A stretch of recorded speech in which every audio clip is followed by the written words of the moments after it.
at Busiko Teachers College in Busia, where Uganda held the celebrations for the 62nd Independence Day commemorations. We were joyful, and this year's theme was a recommitment to secure and fortify our destiny.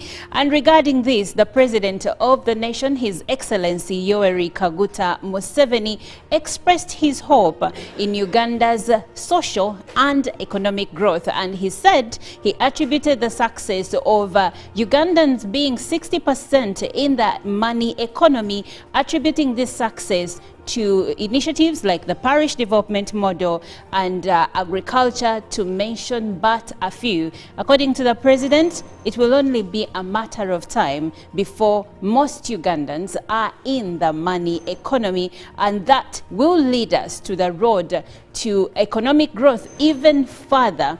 You should know that we are also starting to put out our oil products by next year, 2025, after so much work has been put in. Now, when the president talks about economic growth, I see where we are going and I see where he's coming from.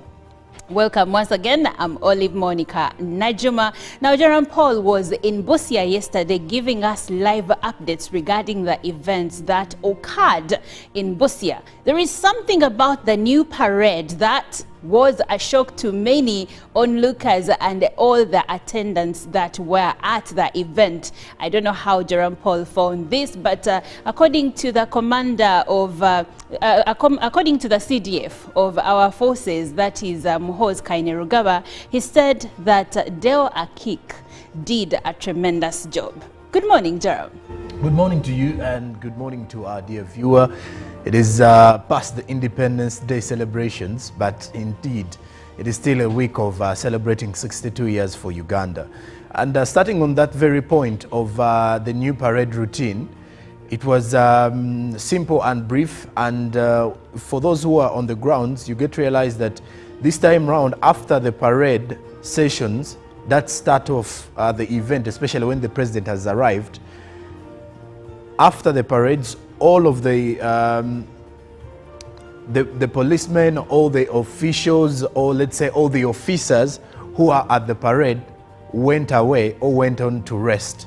And the president, while starting his speech, gave credit to the CDF and said that he loved, or he was observing the new parade routine, which he also loved because it was it looked very brief, but also a parade that you could easily watch and say, anyways, it was well crafted, if that is the word to use. But also there was another observation from the same parade, is that the Uganda prisons is now having a new uniform, and it kind of has a similar uniform to that of the army, but with the maroon shades within their design. And it's something that many of the people in Busia were able to observe yesterday, and it's something that many on social media were also able to notice, that now it seems we are moving into a new era of the Uganda Prisons Force having a new uniform. But that aside, looking into Uganda's growth in terms of the independence, there was an interesting report from Bulambuli, and this particular report has been showing health practitioners or the health servants who are supposed to be extending immunization services to the people in Bulambuli, swimming through some of the waters, which still puts us in rather not a good picture for a country like ours, which is heading into the right trajectory of growth, because you wonder how then do we intend to be moving like this if our health sector is still having some of these challenges that are yet to be addressed. Because you expect that at least on top of the allowances, we want to see our health practitioners, our doctors, our nurses, everyone within the health sector being able to offer services, but where even the means of transport they are using is also up to the standards, so that they are not affected in the long run. Because if some have to trek while others have to swim through the various water bodies to make sure that they reach to the health centers. Then you wonder what then will happen if at all they also encounter a problem while on their way to deliver a service. So those are some of the things we really need to ponder on, but nonetheless, it is still the Independence Week and we are still celebrating Uganda marking 62 years of their own self-rule. Well, thank you, Joram, for those updates. Good morning, Robert. A lovely morning to you, Olive Sonko. Welcome back. I don't know if you really enjoyed Busia or you were specifically on official work. Did you do a little bit of domestic tourism here and other things connected to that, or it was specifically work? But whatever it is, well, we are happy that you're back with us, and thank you for that job well done. I must say, you kept people very informed, and that is the mandate of the national broadcaster. Now, for me, one thing that caught my interest is when His Excellency revealed that at least 67% of Ugandans are in the money economy. Now, that is good news when we hear that really we are having a good number of people who are improving. And he attributed this to programs like wealth creation and many other government initiatives. Now we have the parish development model that looks at the 39 that are still out of the money economy to bring them in the money economy. We hope and pray that these statistics, even when you go to the ground, they're easily understood and reflected by the people. Because Sonko, many Ugandans today will tell you they're living in absolute poverty. When you look at some of the stories, I don't know if it's us, the media, that are selective and we are bringing certain worrying situations. Oh, this is the bigger picture of the country. Because sometimes I travel out of Kampala. But some places, yes, you accept there is development. Some places, there is absolute poverty. Now, in some places, when you know that, when you look at statistics that 39% are out of the money economy, and you're in these places, you say, maybe the statistics are not fair. In some places, when you talk about 67% in the money economy, you'll also wonder, because they'll be looking at absolute poverty. Now, these statistics, how do we, I think there's still something to explain that actually this is where we are. But the greatest thing is embrace government programs that are aimed at bringing people out of poverty. Now, for the people of Chitezi, KCCA, Ministry of Health, gave a directive of immediate evacuation. If you're within that area, they are warning of another possible danger. You've been warned. We know there are huge challenges. People in 200 meters, that buffer zone from the landfill, please don't resist. Vacate this place, because warnings have been sounded that there could be another uncertainty. If you have a relative there, please accommodate them for this time, because it will be very bad for you to cry, yet you could have saved. In Uganda, we have a saying that says, Orato mwami narumanya, and they ask that person, Wakura uchi. Well, Robert, let's get into the news. Well, in the news, we'll start with what transpired yesterday in Busia, where His Excellency Yoweri Kaguta Museveni mentioned or told Ugandans that Uganda continues to have social and economic growth. President Museveni cited 67% of Ugandans being in the money economy, attributing the success to development initiatives such as Operation Wealth Creation, the National Agriculture Advisory Services, NADS, and now the Parish Development Model. Museveni expressed this while in Busia during the celebrations to mark the 62nd independence anniversary of Uganda.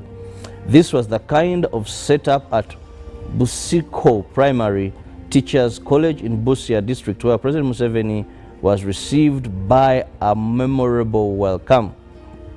The parade formation that he inspected was a new one, punctuated by new drills to the astonishment of celebrants.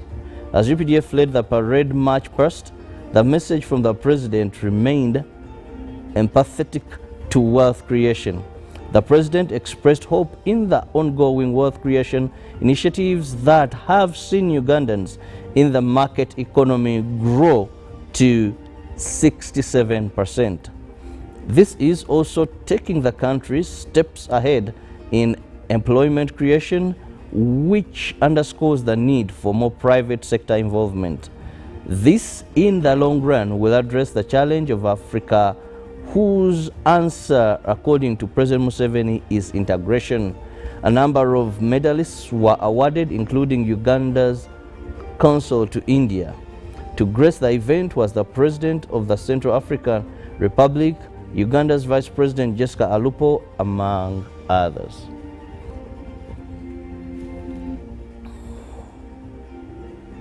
The organizers of Twende Butima pilgrimage to pay homage to the former Tanzanian President Mwalimu Julius Kambarage Nyerere at his ancestral and burial place in Tanzania have assured pilgrims that all is set according to the CEO, Africa Mashariki Fest, Dr. Tendo Ronex Kisembo. Those traveling by road will set off on Friday, as those by air will be aboard Uganda Airlines Bombardier early Sunday morning. Dr. Kisembo confirmed all this while unveiling the official transport means and tentative program. Pilgrim to the late Mwalimu Julius Kambarage Nyerere's birth and ancestral place corresponds with Uganda's 62nd independence, since he inspired for and fought for unfair treatment of Africans and Africa fulfilling independence. In July 2024, Africa Mashariki Fest, in collaboration with the Uganda government and other partners, launched Twende Butiama program campaign to commemorate 25 years since the demise of Mwalimu Julius Nyerere and 25 years since the revival of the East African community. On the 14th of October, events which are happening next Monday shall be celebrated under the theme focusing on Mwalimu Julius Nyerere's legacy and enduring values which are needed in such a time. Now moving to KCCA, Kampala Capital City Authority, along with the Ministry of Health, has ordered residents near Chitezi dumping site to evacuate immediately due to the risk of the dump overflowing, which could lead to loss of lives. Dr. Sarah Zarango, Acting Health Director, warned that the draining water from the spring poses serious health risks, potential outbreak of diseases, and the area remains dangerous following previous wastefall that claimed over 30 lives, and further cracks could lead to another waste collapse.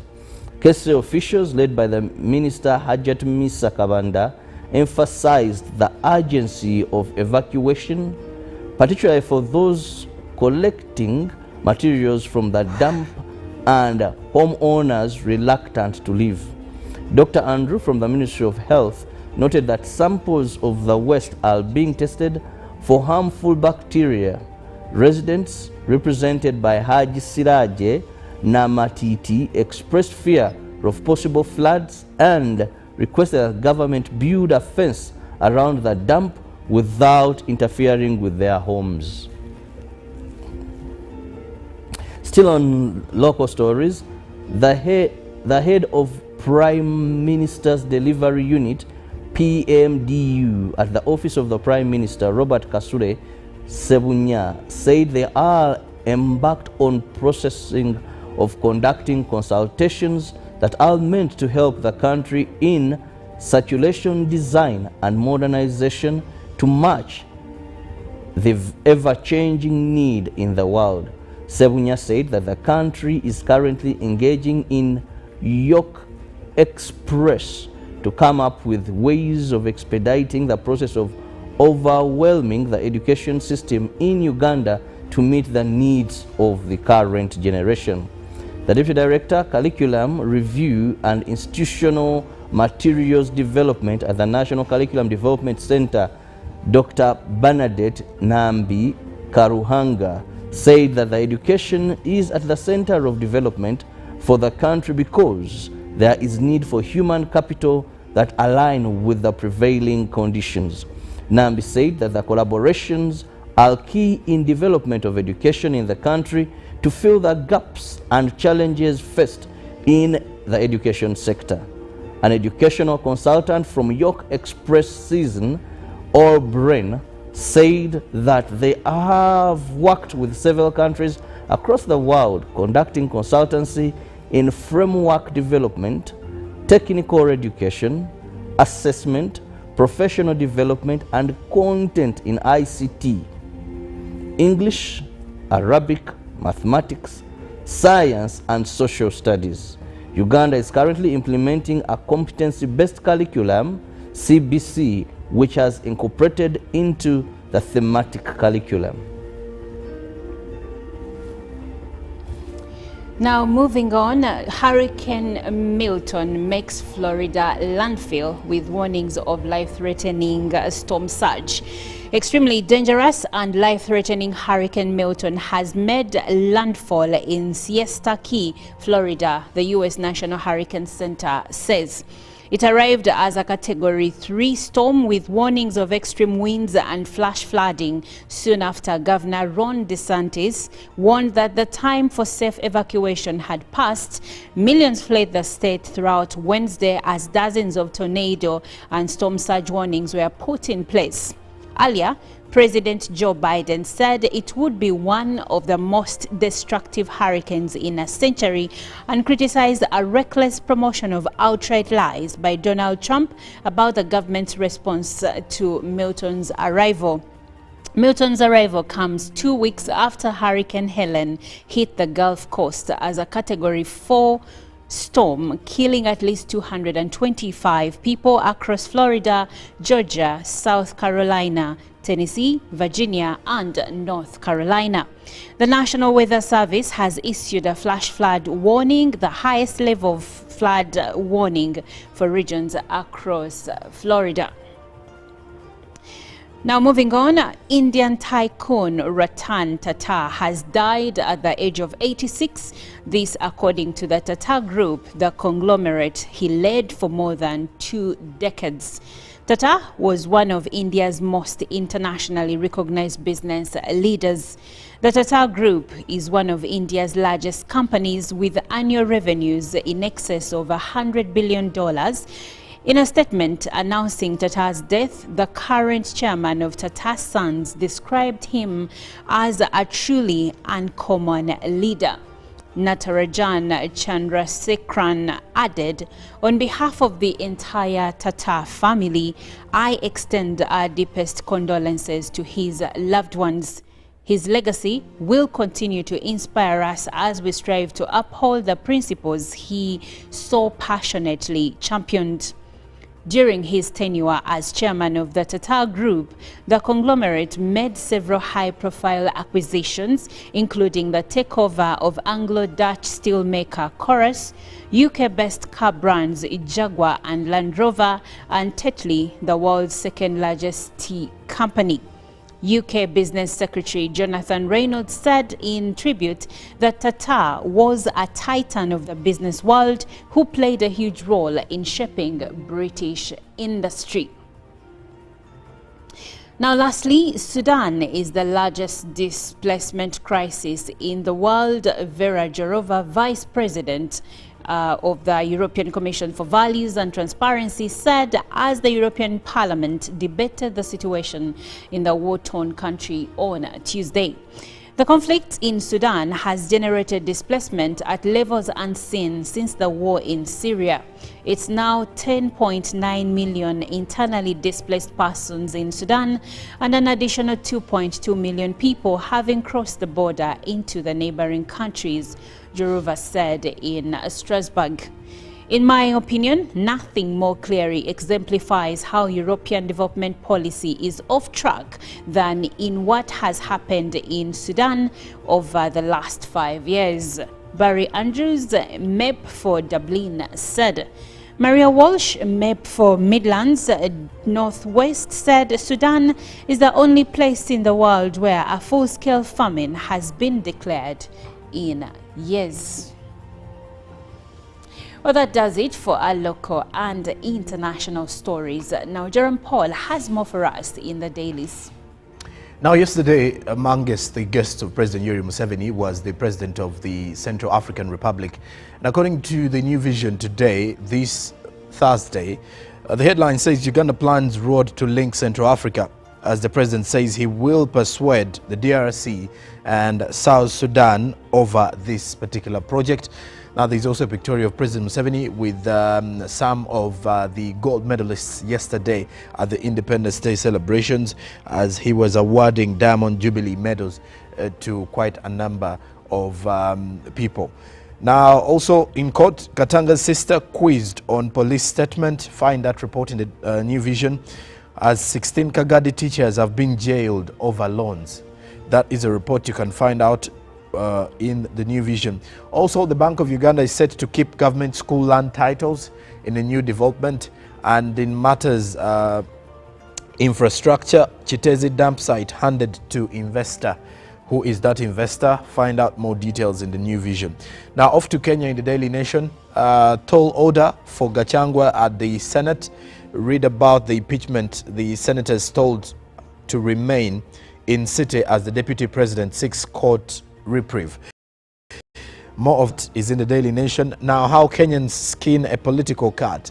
In the matters opinions, Charles Onyango Obor weighs in on the impeachment of Deputy President Rigathi Gachagua. Then in the Prosperity magazine, designing buildings for special groups. That report is in the Daily Nation. As 32 days in captivity, Njangi speaks out on nightmare. Also, in the Daily Nation, male teachers behaving badly in schools, a new report has discovered. Then read about hospitals that have switched back to the old National Health Insurance Fund, the NHIF system, while others are struggling with manual processes to handle patients as the crisis triggered by the introduction of the Social Health Authority, the SHA system, persists in hospitals across the country. More of that is in the healthcare system report from the Daily Nation. And well, that does it for our press review this Thursday. Now, in the spirit of throwing back, here is Cowboy, Take Me Away by the Chicks. We'll be right back. Live from UPC. And I see where he's coming from. Welcome once again. I'm Olive Monica Najuma. Now, Jerome Paul was in Busia yesterday giving us live updates regarding the events that occurred in Busia. There is something about the new parade that was a shock to many onlookers and all the attendants that were at the event. I don't know how Jerome Paul found this, but according to the commander of, according to the CDF of our forces, that is Muhoozi Kainerugaba, he said that Dale Akik did a tremendous job. Good morning, Jerome. Good morning to you, and good morning, our dear viewer. It is past the Independence Day celebrations, but indeed, it is still a week of celebrating 62 years for Uganda. And starting on that very point of the new parade routine, it was simple and brief. And for those who are on the grounds, you get to realize that this time round, after the parade sessions that start off the event, especially when the president has arrived, after the parades, all of the policemen, all the officials, or let's say all the officers who are at the parade went away or went on to rest. And the president, while starting his speech, gave credit to the CDF and said that he loved, or he was observing the new parade routine, which he also loved because it was it looked very brief, but also a parade that you could easily watch and say, anyways, it was well crafted, if that is the word to use. But also there was another observation from the same parade, is that the Uganda prisons is now having a new uniform, and it kind of has a similar uniform to that of the army, but with the maroon shades within their design. And it's something that many of the people in Busia were able to observe yesterday, and it's something that many on social media were also able to notice, that now it seems we are moving into a new era of the Uganda Prisons Force having a new uniform. But that aside, looking into Uganda's growth in terms of the independence, there was an interesting report from Bulambuli, and this particular report has been showing health practitioners or the health servants who are supposed to be extending immunization services to the people in Bulambuli, swimming through some of the waters, which still puts us in rather not a good picture for a country like ours, which is heading into the right trajectory of growth, because you wonder how then do we intend to be moving like this if our health sector is still having some of these challenges that are yet to be addressed, because you expect that at least on top of the allowances, we want to see our health practitioners, our doctors, our nurses, everyone within the health sector being able to offer services, but where even the means of transport they are using die like within the first 2 years. Out of the blue, the child will get pains, especially in the wrists. And this happens commonly when children are starting to walk. Was brought to you by. You can now get all the Chibuzi out with MTN voice bundles. Call all networks. Kubei Dondoro. Buy a 25-minute voice bundle for only 1,000. Or buy any daily voice bundle of your choice. Dial *100 *21 hash and select daily, or use the My MTN app. When we talk together, we are unstoppable.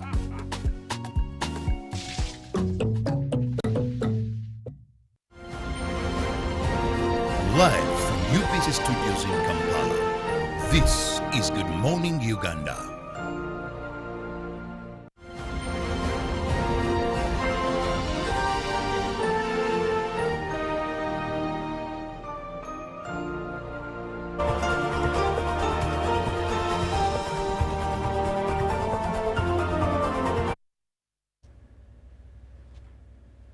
Now, it would be surprising, at least for many it has been surprising, when we got findings that poorer Ugandans are actually living longer compared to their richer counterparts. According to a report by the Uganda Bureau of Statistics in 2022, it's called the Multidimensional Poverty Index Report, and the 2024 National Population and Housing Census Report that was released last week. It shows that Ugandans living in areas where there is abject poverty, and here we are looking at regions like the northern region, which has poverty rates of 40%, and people on average live 70 years in this area. And in central and western regions, which have lower poverty rates of between 15 and 26%, the life expectancy is 63 to 64.7% respectively.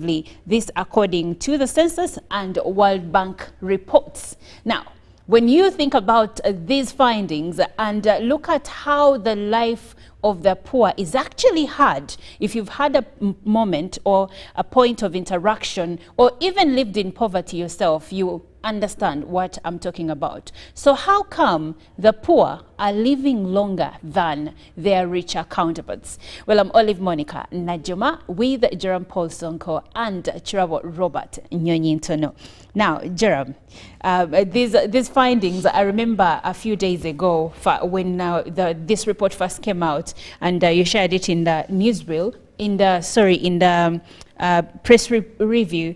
It was one that for a minute was shocking, of how am I richer and someone else is poorer and they're living.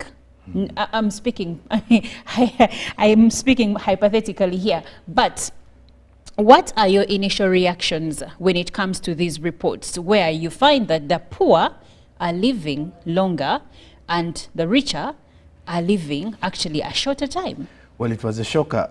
Why? Because all of us aim to become rich.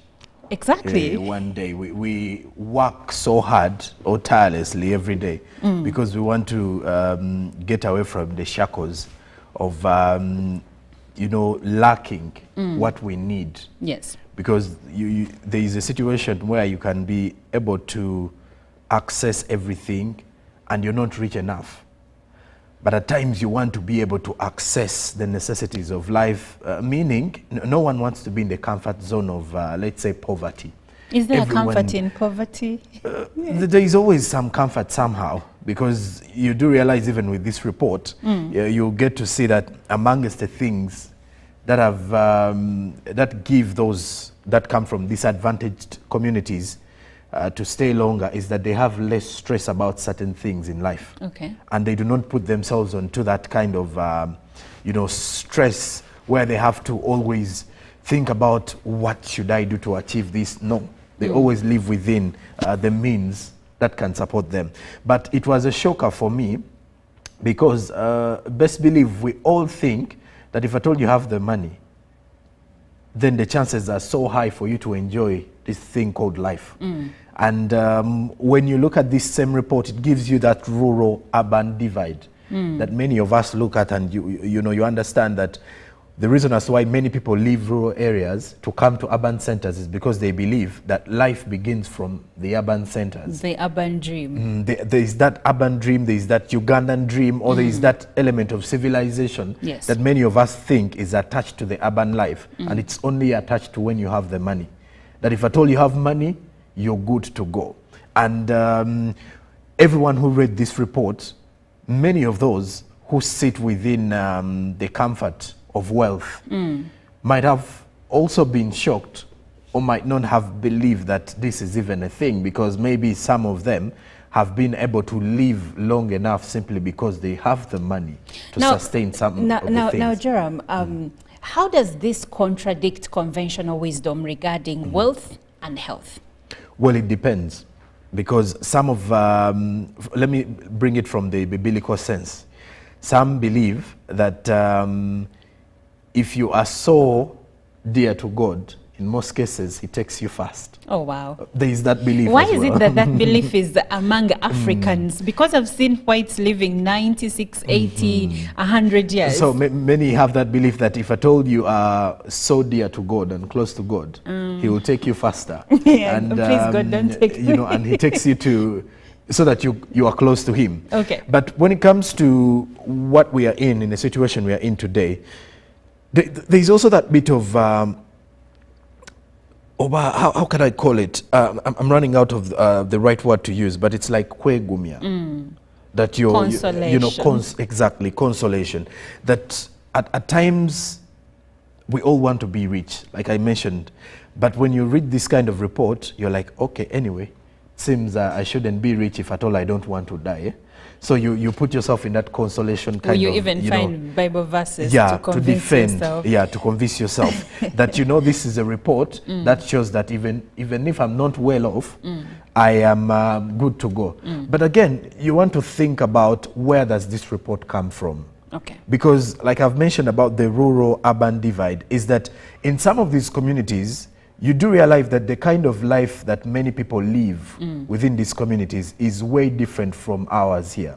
Because you're going to look at times, when we're talking about accidents, there are times Robert uses an analogy that there are some incidents that are not supposed to even be called accidents. He says accidents are an act of God, something like that. Something like that. And he mentions something to do with the fact that there are accidents that occur that we can easily prevent. Now, when you are to compare the urban and the rural setting of people living in disadvantaged communities, you do realize that the kind of way they live their life is, I would love to use the word godly in this context than the way we live our life.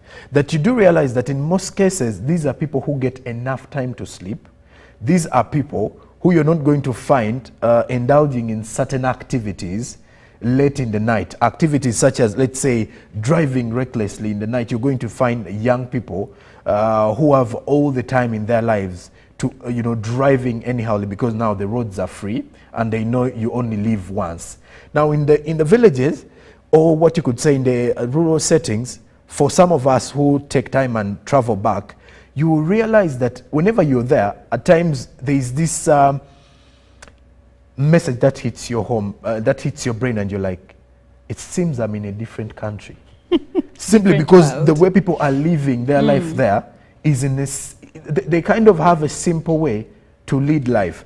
And now for us here, we are always doing things to prove a point. Well, Jerome, on that, I would like to now loop in Chirabo. Chirabo, according to you, what are some of the contributing factors to the high mortality rate among Uganda's wealthy population?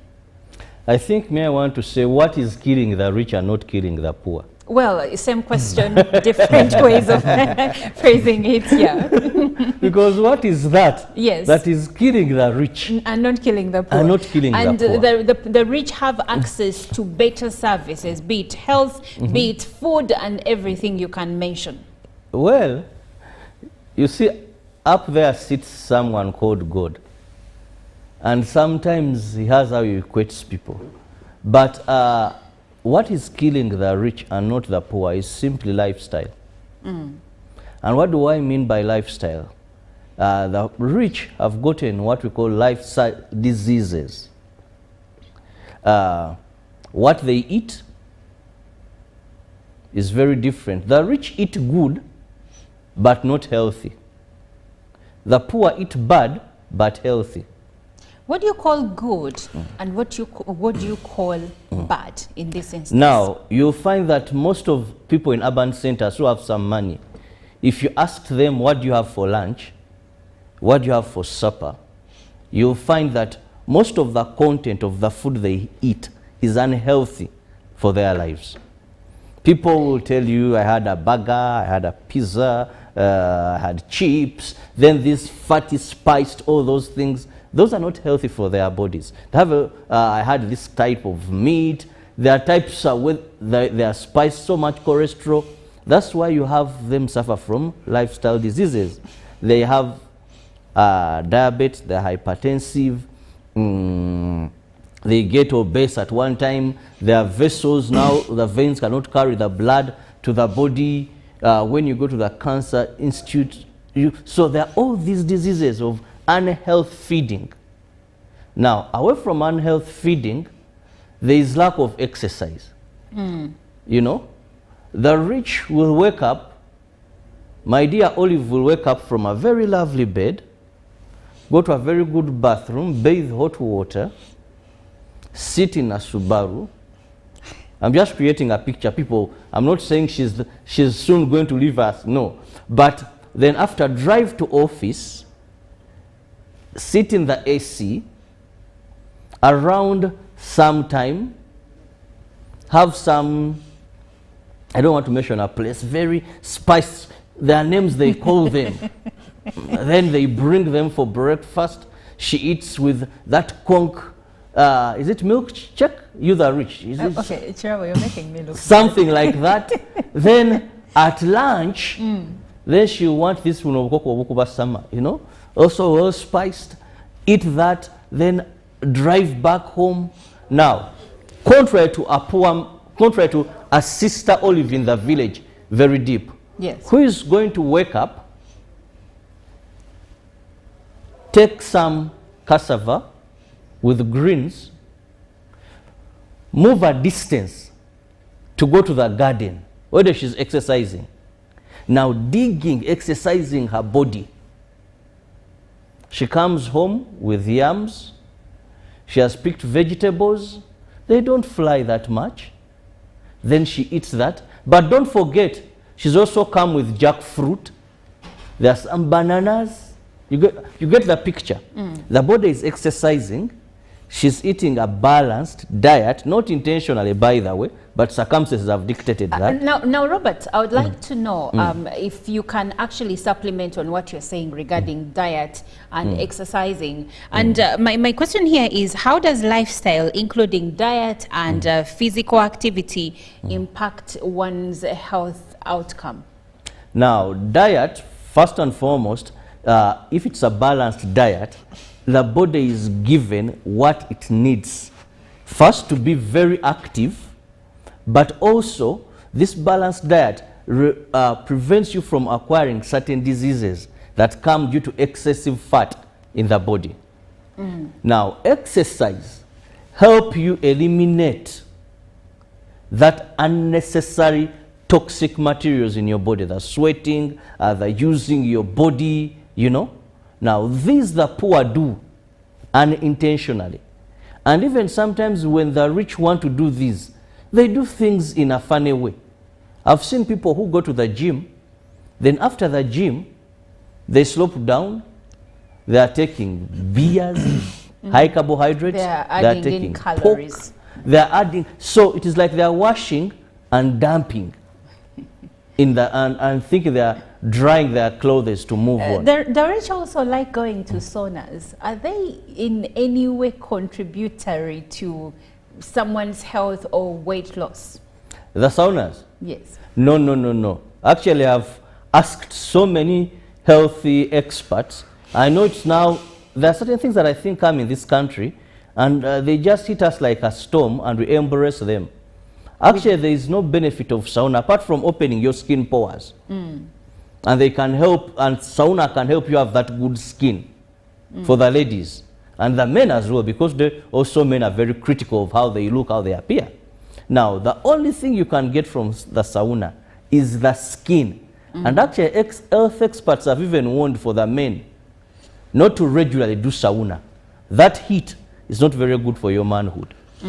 So, these saunas, there is not much that you're benefiting. However, most of the people that what takes them to sauna is to pass time, is the chibozi. Some it is this urban excitement. Do you do sauna? I do sauna. You do sauna. But you see, but besides the diet bit of things, let's face it also. When you are in urban centers, there is a lot of pressure piled on every individual in most of the urban centers. And why is that so? When you look at the cost of living alone in most of the urban centers, there is a lot of, pressure that mounts on any individual. You have school fees to pay, you have bills to clear, you have rent, you have a job to keep or to secure. Now, if you try to put everything on the table and you try to balance, you realize if at all you're unfortunate and you're working for a toxic workplace, meaning your mental health is at stake. If you are living in a neighborhood where there is no peace at all or no security, and you're in this neighborhood where at any one moment thieves are going to come and raid, you are not settled. If you are living in an environment where you are, or let's say you're living in an environment which is kind of unruly, if that is the right word for me to even use in this context, you are not having the best peace of mind to even concentrate. Now you put in the situation of not having enough rest or enough time to rest. These are all contributors for our life expectancy, or on the fact that you are not going to live longer because you have so many things. And also, Jerome, maybe to add on to that, when you mentioned some of the things, you talked about not having enough sleep. You do realize that some things that are also done in form of entertainment, like being on your phone for hours, sleeping late, watching TV till late, you're cutting down on your hours and you're impacting your brain health. Now, how is that vis-a-vis the lifestyle of someone who lives in a rural area?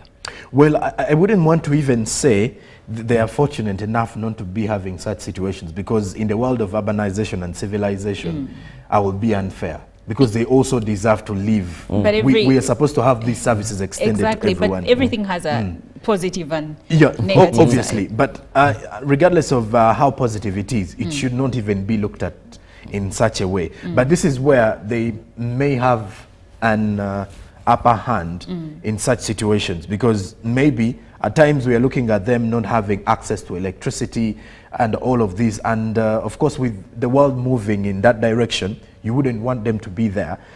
But again, it is coming in as an advantage in the weirdest way. That here you will find situation where we are reporting so many cases of, let's say, electricity shocks. We are reporting people dying of, you know, let's say, explosions inside the house, and maybe a gas cooker exploded, and you're like, you know, you're looking at how modernization, the things that are supposed to make our lives easier, we are being the ones killing exactly us. And it shouldn't even be that way.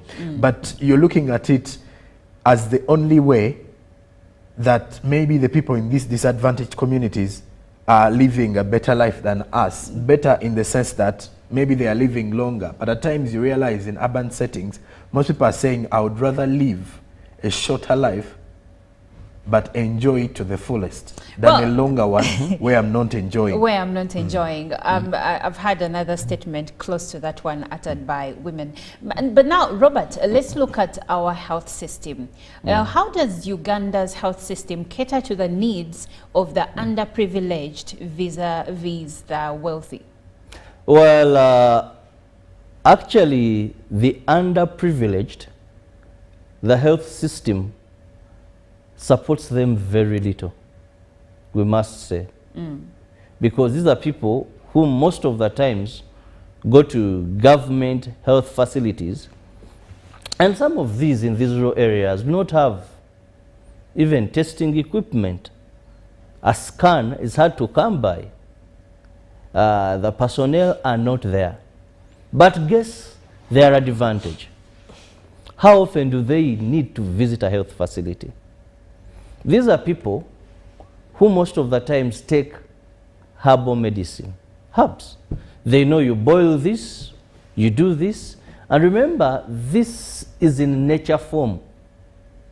You see, most of these herbs they take, vis-a-vis conventional medicine that you take from doctors and all that, has less side effects to their liver and other side effects that come with this type of treatment that you go for. But also because they are usually healthy, their visits to health facilities are very rare. Actually, they only go to the hospitals when they are almost at the tail end of life. That is why most of them, by the time they go to the doctor, they just tell them, I wish you would have come earlier. But they have been trying all along. So, and the challenge they have because of exposure and ability. First, self-medication.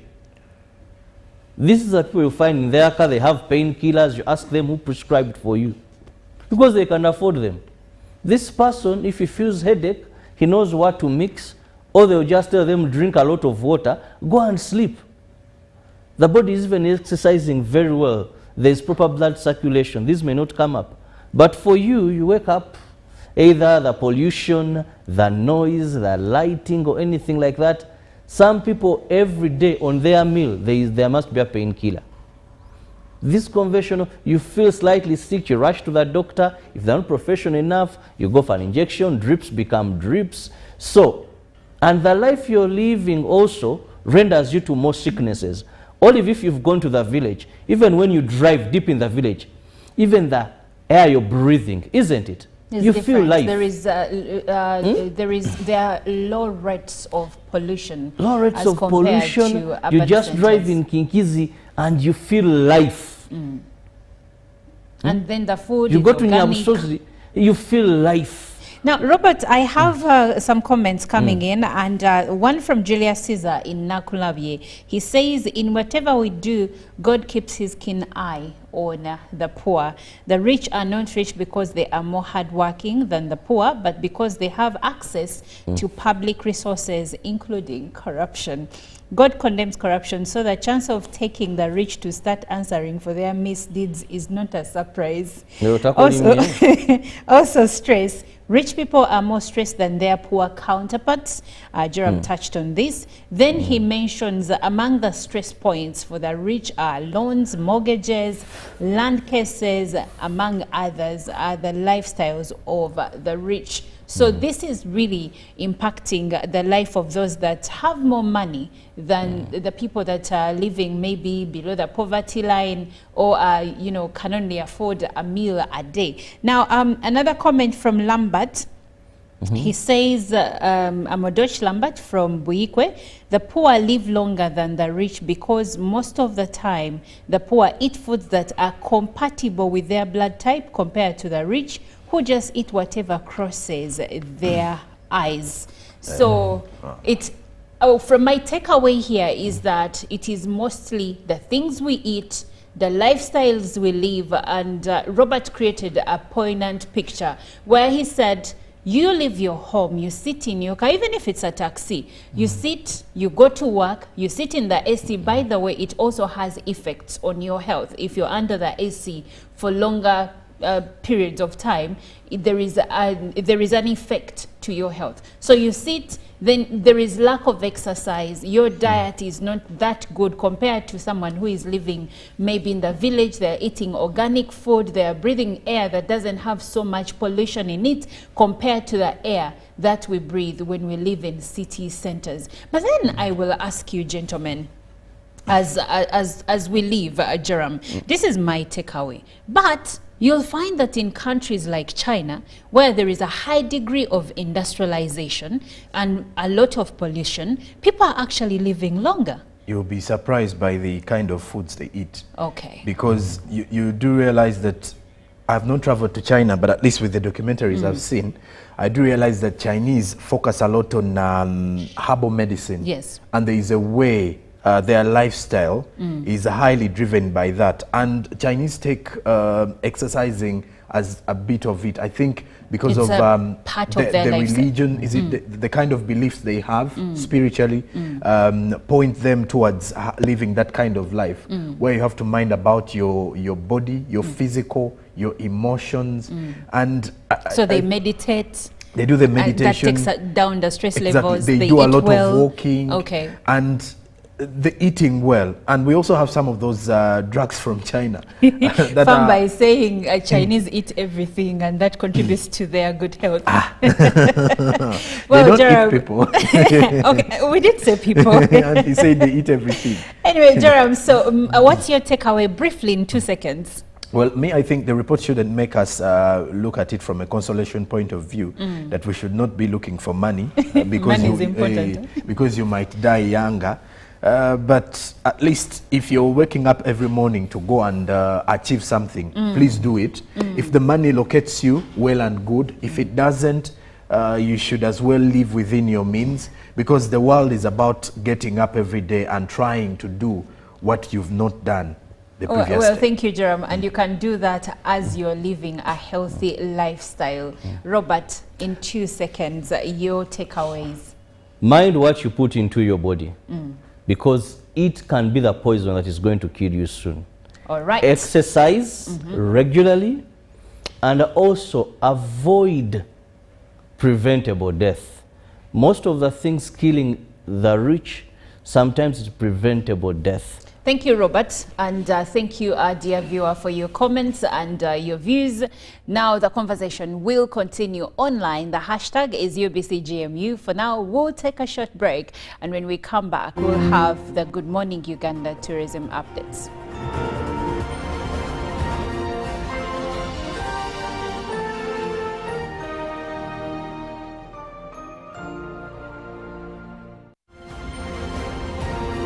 Live from UBC Studios in Kampala, this is Good Morning Uganda. In a nation hungry for truth, a world where every story matters, there exists a beacon of trust and reliability.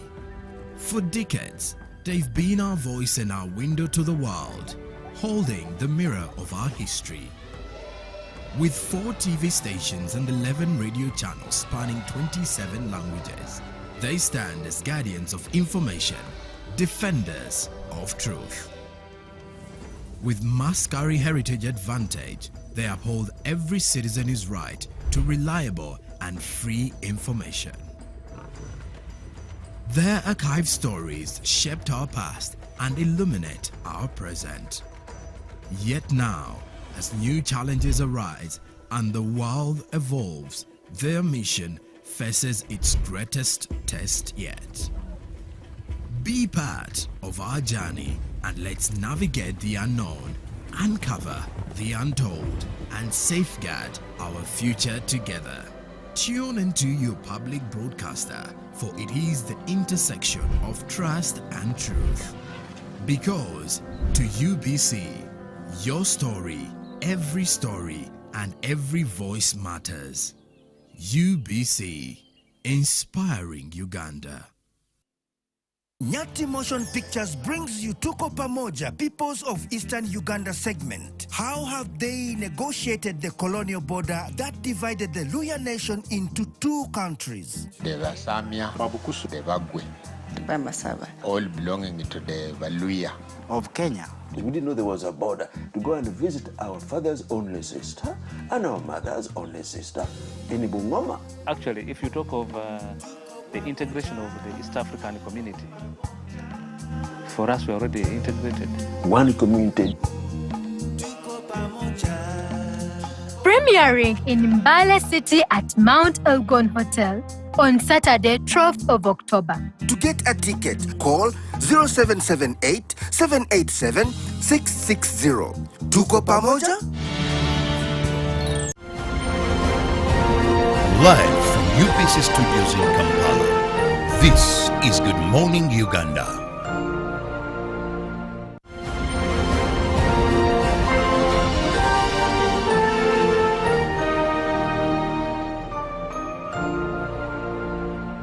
Hello everyone, my name is Erin Alena Misango and this is the GMU Tourism Express, the time that we have committed to making sure that we bring you all the information about Uganda's tourism. Now today is the Independence for Uganda, the Independence Day for Uganda. Happy Independence to everyone who is watching. But did you know that the Independence Monument, this sculpture that is behind me, did you know that it represents freedom, the 62 years of Uganda's freedom? Back then, just going back briefly, in 1962, Uganda's independence was welcomed with celebrations, songs of joy in all corners of the country because people felt that they are finally free from colonialism. But the monument really represents or symbolizes so many things. When you look at it, it is a woman who is carrying a baby and putting the baby out in the air as a sign of celebration or in jubilation.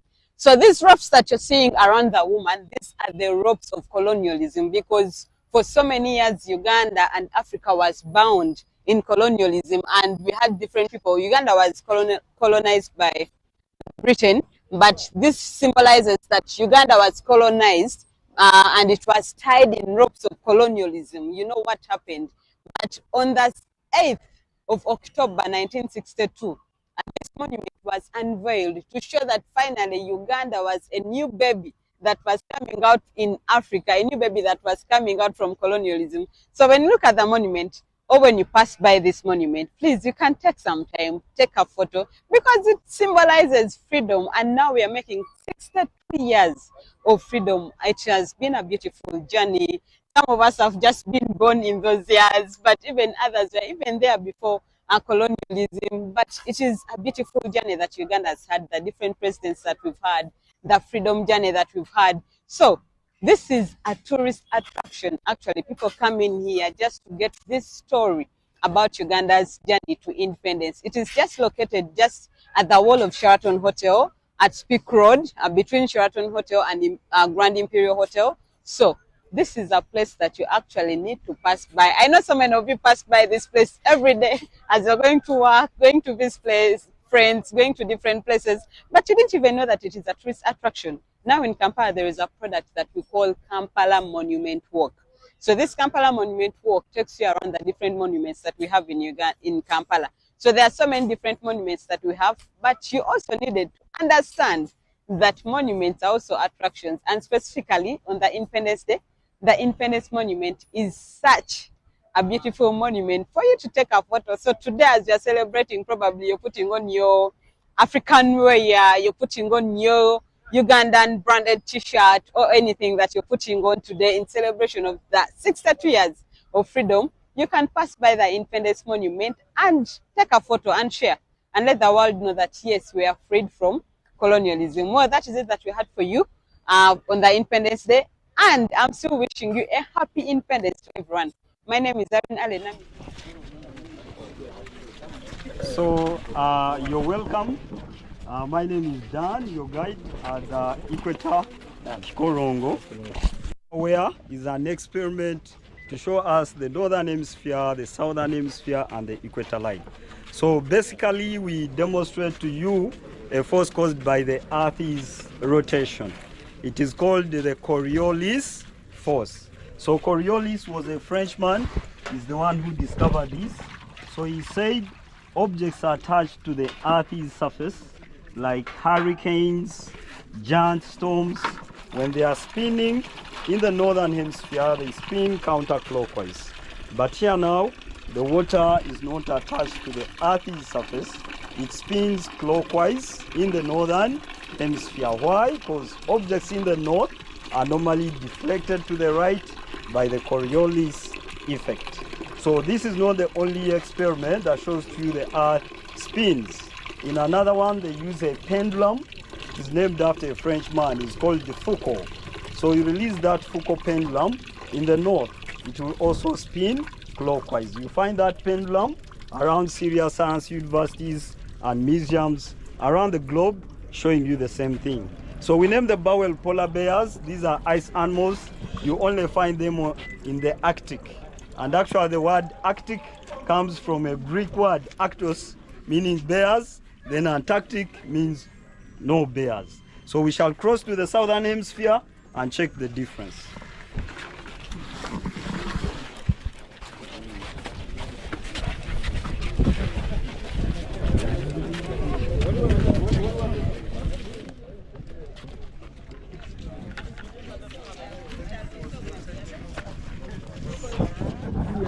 So we have a stopover here. So right here we have preserved snakes. This is our moving museums. When some of you may ask why do we have a dead specimen. When the death is natural and when something dies, you can maintain it for educational purposes. So we have these preserved snakes in here. This liquid is formalin. It preserves dead bodies, therefore they cannot rot. They will stay like this. So why do we have them? We do sell black stones.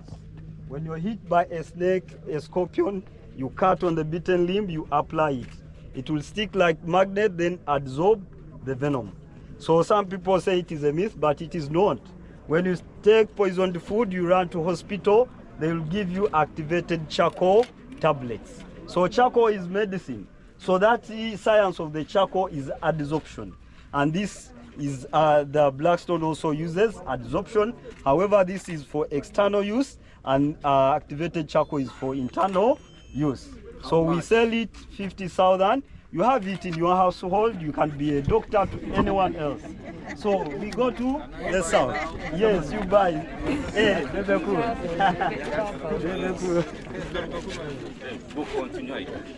Yeah, somebody. Yeah, thank you.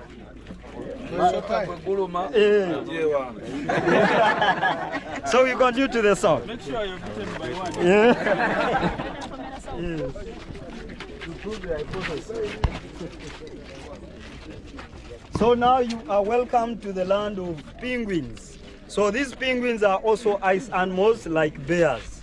But penguins stay on the South Pole and bears on the North Pole. That's how amazing God is. They are all ice animals but stay on opposite direction. So let us see what will happen right in the south. So we stabilize the water, then let it spin. So as it spins, it will form a vortex in the middle. That circle in the middle is called the vortex. So when you put the leaf, now you see it go counter-clockwise. So that tells you cross from the north, you are now in the southern hemisphere. So the Coriolis effect applies to aeroplanes, bullets, rockets, missiles, artillery. Aeroplanes in the north veer to the right, in the south they veer to the left.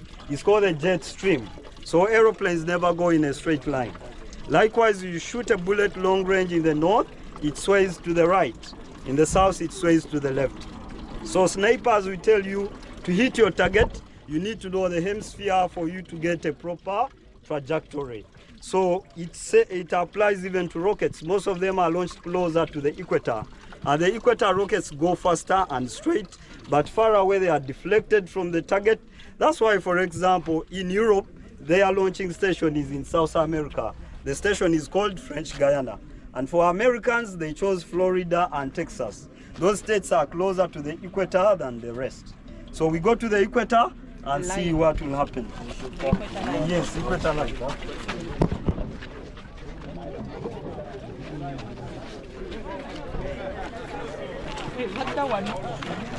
The Spanish word for equator, so that country is called Equator.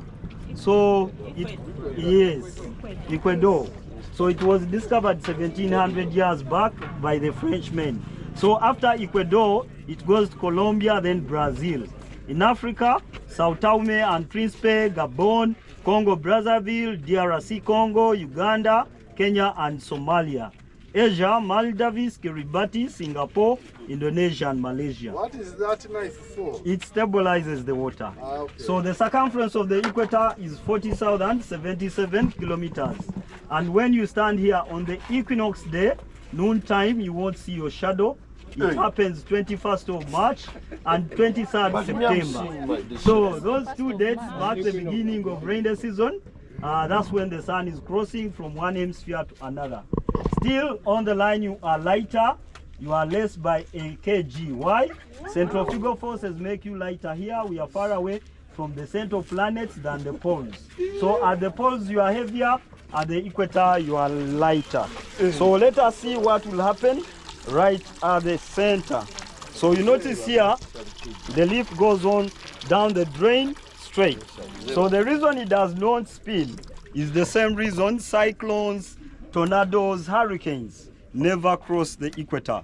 They are deflected to the right, to the left. A bulge is created in the middle. That bulge at high school, we call it the intertropical convergence zone. It's where winds from the north and the south, when they reach the equator, they come down.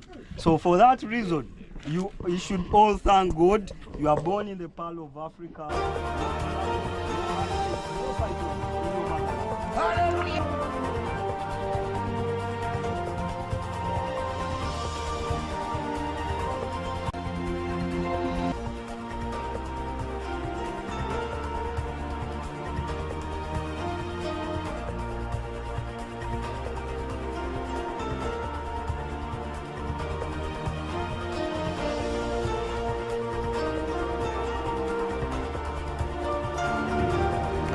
Thursday, the 10th of October 2024. Good morning and thank you for joining us and sticking around to Good Morning Uganda.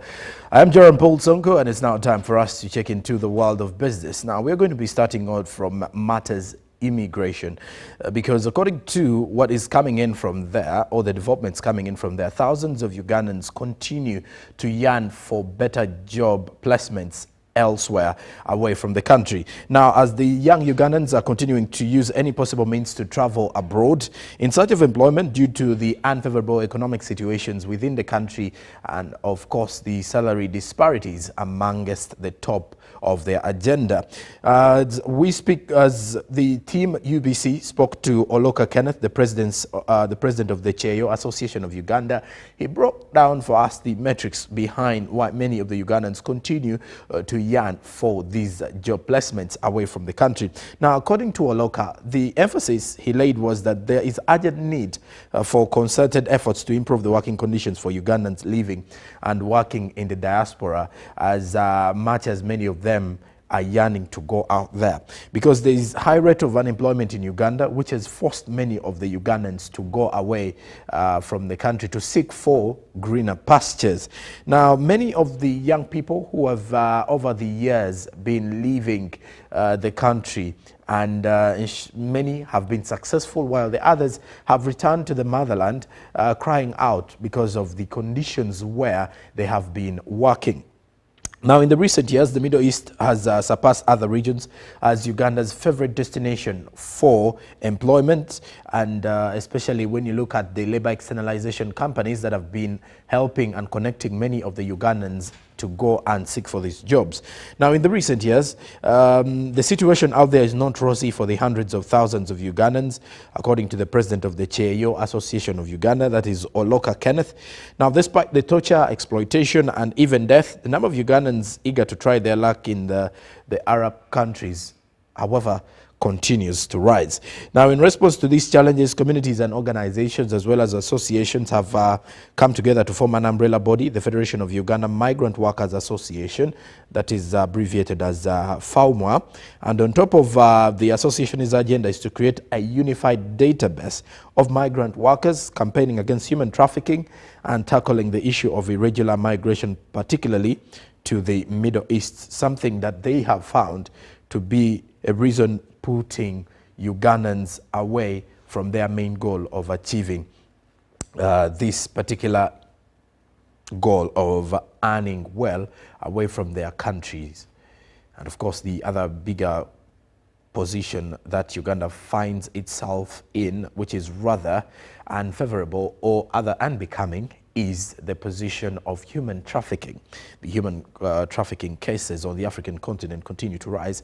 However, as Uganda on this side of things continues to ensure that they work on the same issue, but it does seem to be an ever-growing kind of vice.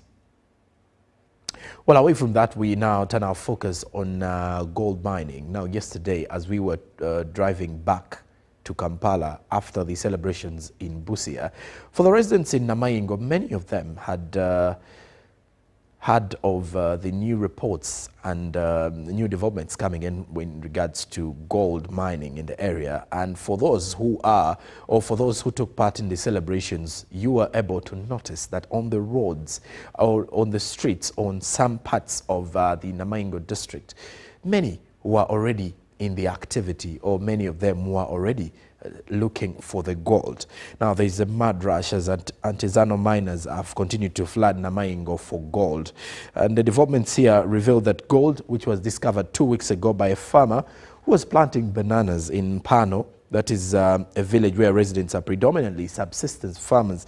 Now, Sulaik Muyinda, who discovered the gold, revealed that he had been excavating holes to plant bananas in his garden when he came across the gold-bearing rocks, and when he took them for processing, it was indeed gold. Now, Muyinda says from a basin full of rock material which he processed from a nearby mining area of Bude, he got gold which fetched him an amount of about 264,000. He says this prompted about 15 people to follow him back to his village, and by 8 p.m. on Monday, over 300 miners had converged at his home following the news. And of course, these miners come from Tira, Buhweju, Mubende, Karamoja, Northern Uganda, Rwanda, Kenya, and Tanzania, who have all come to look for the newfound precious metal gold, according to Muyinda. Now, Pamela Awino, a Kenyan from Kisumu, who was found cleaning the gold-bearing rocks hours after she arrived in the mining area, said she hopes to get money and support her family and start a big business. You can easily see where these opportunities are rising from and why many people are continuing to flood Namayingo for the gold mining. And well, as we're summing up with business this morning, we now turn our focus on the forex market to see how the Ugandan shilling has been faring on the exchange against other currencies. And this is courtesy of the central bank. Looking deep into here, you see the Ugandan shilling was buying at 3,600, rather the US dollar opening time was buying at 3,668.73 while selling at 3,678.73. By midday, it was buying at 3,669.18 while selling at 3,679.18. The US dollar then closing time was buying at 3,669.36 while selling at 3,679.36. The Great Britain pound was buying at 4,803.92 while selling at 4,817.01. The euro was buying at 4,031.15 while selling at 4,042.14. The Kenyan shilling was buying at 28.44 while selling at 28.52. The Tanzanian shilling was buying at 1.34 while selling at 1.35. The South African rand was buying at 210.73 while selling at 211.31. Please do note that these exchange rates are updated 3 times a day. And well, that does it for business, meaning I'll be back on Monday with the latest from the world of business. But in the same spirit of business, Saturday is at 8:30 p.m. on UBC. We bring to you the business roundup, a roundup or wrap-up of the business stories that have topped the headlines across the week. Olive Monica Najuma is here with the traffic updates, so stick around as more is yet to come. Good morning.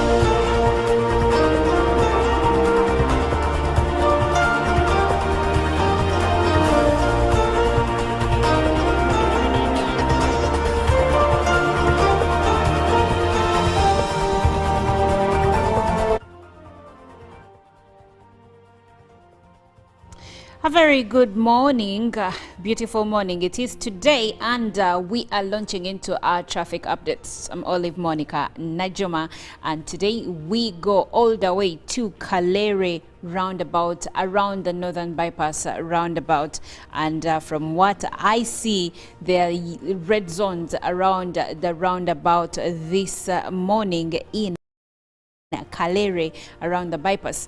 What you see there, I see a bit of traffic jam coming through from Gayaza to Kampala and all across the roundabout. And as we continue ahead, I see that the Gayaza road still continues to bring in a heavy traffic jam. But then at some point, it eases up as we approach Mawanda Road. Here we have smooth flow of traffic. And for those going Gayaza side, we have smooth flow of traffic.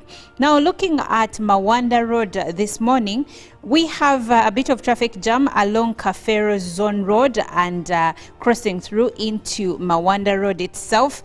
And following still that direction of Kafero Zone Road, I see that we continue having a smooth flow of traffic.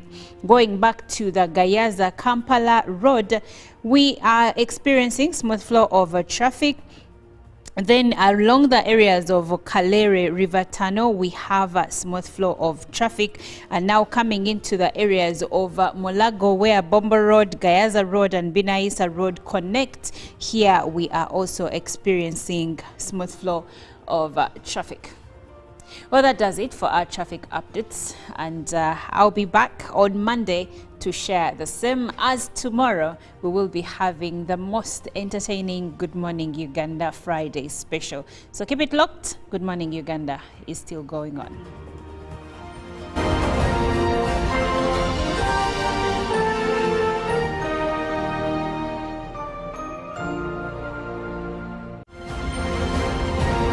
Live from UBC Studios in Kampala, this is Good Morning Uganda.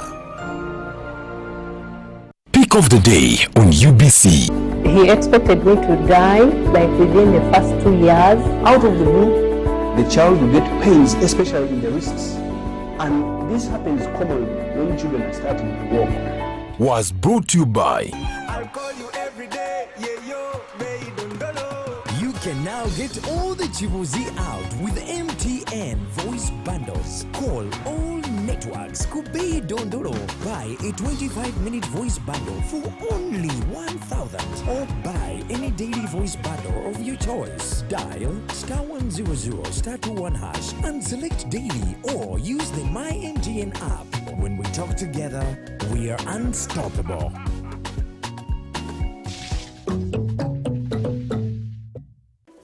In a nation hungry for truth, a world where every story matters, there exists a beacon of trust and reliability. For decades, they've been our voice and our window to the world, holding the mirror of our history. With 4 TV stations and 11 radio channels spanning 27 languages, they stand as guardians of information, defenders of truth. With Maskari Heritage Advantage, they uphold every citizen's right to reliable and free information. Their archive stories shaped our past and illuminate our present. Yet now, as new challenges arise and the world evolves, their mission faces its greatest test yet. Be part of our journey and let's navigate the unknown, uncover the untold, and safeguard our future together. Tune into your public broadcaster, for it is the intersection of trust and truth. Because to UBC, your story, and every voice matters. UBC, inspiring Uganda. In today's video, we are delighted to present to you an exclusive compilation of the top 10 natural brain boosters to help you unlock your brain's full potential. So let's dive right in. Number 10, blueberries. These little powerhouses are packed with antioxidants that help improve brain function and delay brain aging. They also contain flavonoids that have been linked to cognitive benefits, so make sure to incorporate them into your diet. Number 9, dark chocolate. Yes, you heard it right. Dark chocolate contains flavonoids, caffeine, and antioxidants that can enhance focus and mood. A delicious way to boost your brain. Choose chocolate with at least 70% cocoa for maximum benefits. Number 8, turmeric. Curcumin, the active compound in turmeric, has anti-inflammatory and antioxidant properties, potentially supporting brain health and reducing the risk of neurodegenerative diseases. Start adding turmeric to your dishes. Number 7, green tea. Sip on a cup of green tea for a natural brain boost. It contains caffeine and L-theanine, which can increase alertness and improve brain function. Number 6, fatty fish, rich in omega-3 fatty acids. Particularly DHA fatty fish like salmon, trout, and sardines are excellent for brain health. They can enhance memory, focus, and protect against cognitive decline. Number 5, nuts and seeds. Packed with nutrients like vitamin E, healthy fats, and antioxidants, nuts and seeds are great for brain health and improving cognitive function. Number 4, broccoli. This veggie is a true brain booster. It is high in antioxidants and vitamin K compounds that may help support brain health. It can also help reduce inflammation and oxidative stress, enhancing brain function and slowing down brain aging. Number 3, eggs. They're not only a great source of protein, but also contain important nutrients like vitamins B6 and B12, folate, and choline. These nutrients are crucial for brain health. Number 2, avocados. These creamy fruits are loaded with healthy fats, vitamin K, and folate. They can improve cognitive abilities, enhance memory, and protect brain cells. Number 1, leafy greens. Vegetables like spinach and kale are rich in vitamins, minerals, and antioxidants, supporting overall brain health. In addition to incorporating these foods, adopting a healthy lifestyle that includes regular physical activity, adequate sleep, and stress management is crucial for optimal brain function. It's important to note that individual responses to these foods may vary, and maintaining a well-balanced diet is key to overall health and brain function. Before making significant dietary changes or adding supplements, it's advisable to consult with a healthcare professional or a registered dietitian. So there you have it, the top 10 natural brain boosters. Incorporate these into your lifestyle and unlock your brain's full potential. Thanks for watching, and don't forget to subscribe to our channel for more informative content.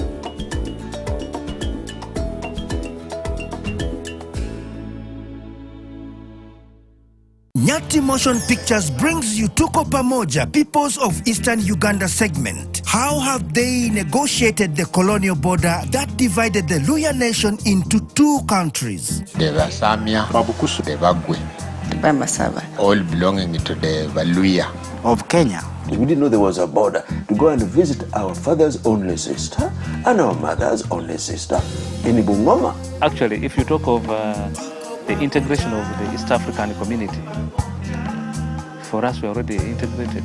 One community. Premiering in Mbale City at Mount Elgon Hotel on Saturday, 12th of October. To get a ticket, call 0778 787 660. Tuko pamoja? Live from UBC Studios in Kampala, this is Good Morning Uganda.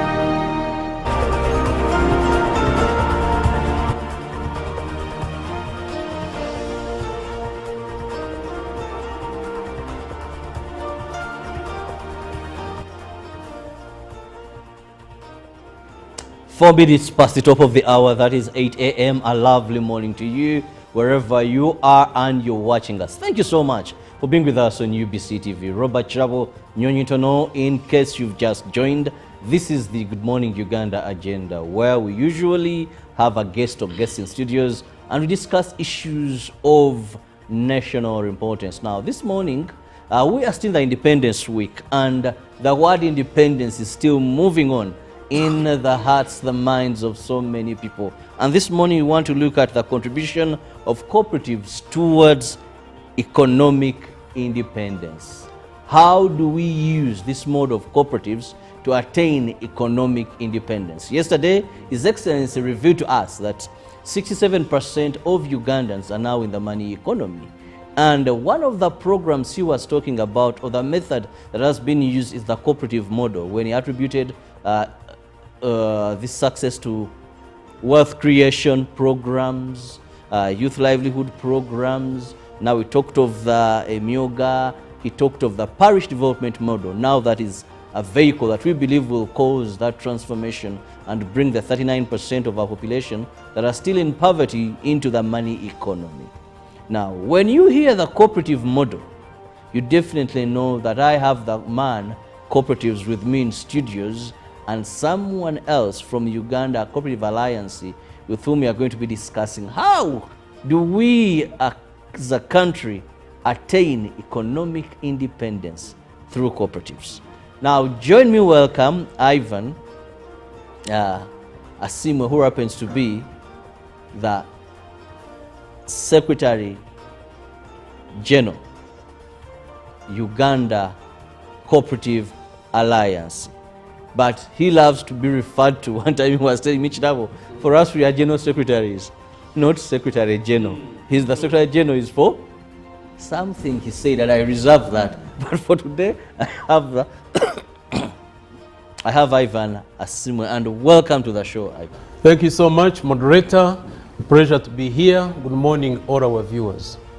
And just next to me, I have Hainza Justin, who happens to be in charge of partnerships at the Uganda Cooperative Alliance. Hope I've gotten it right this time.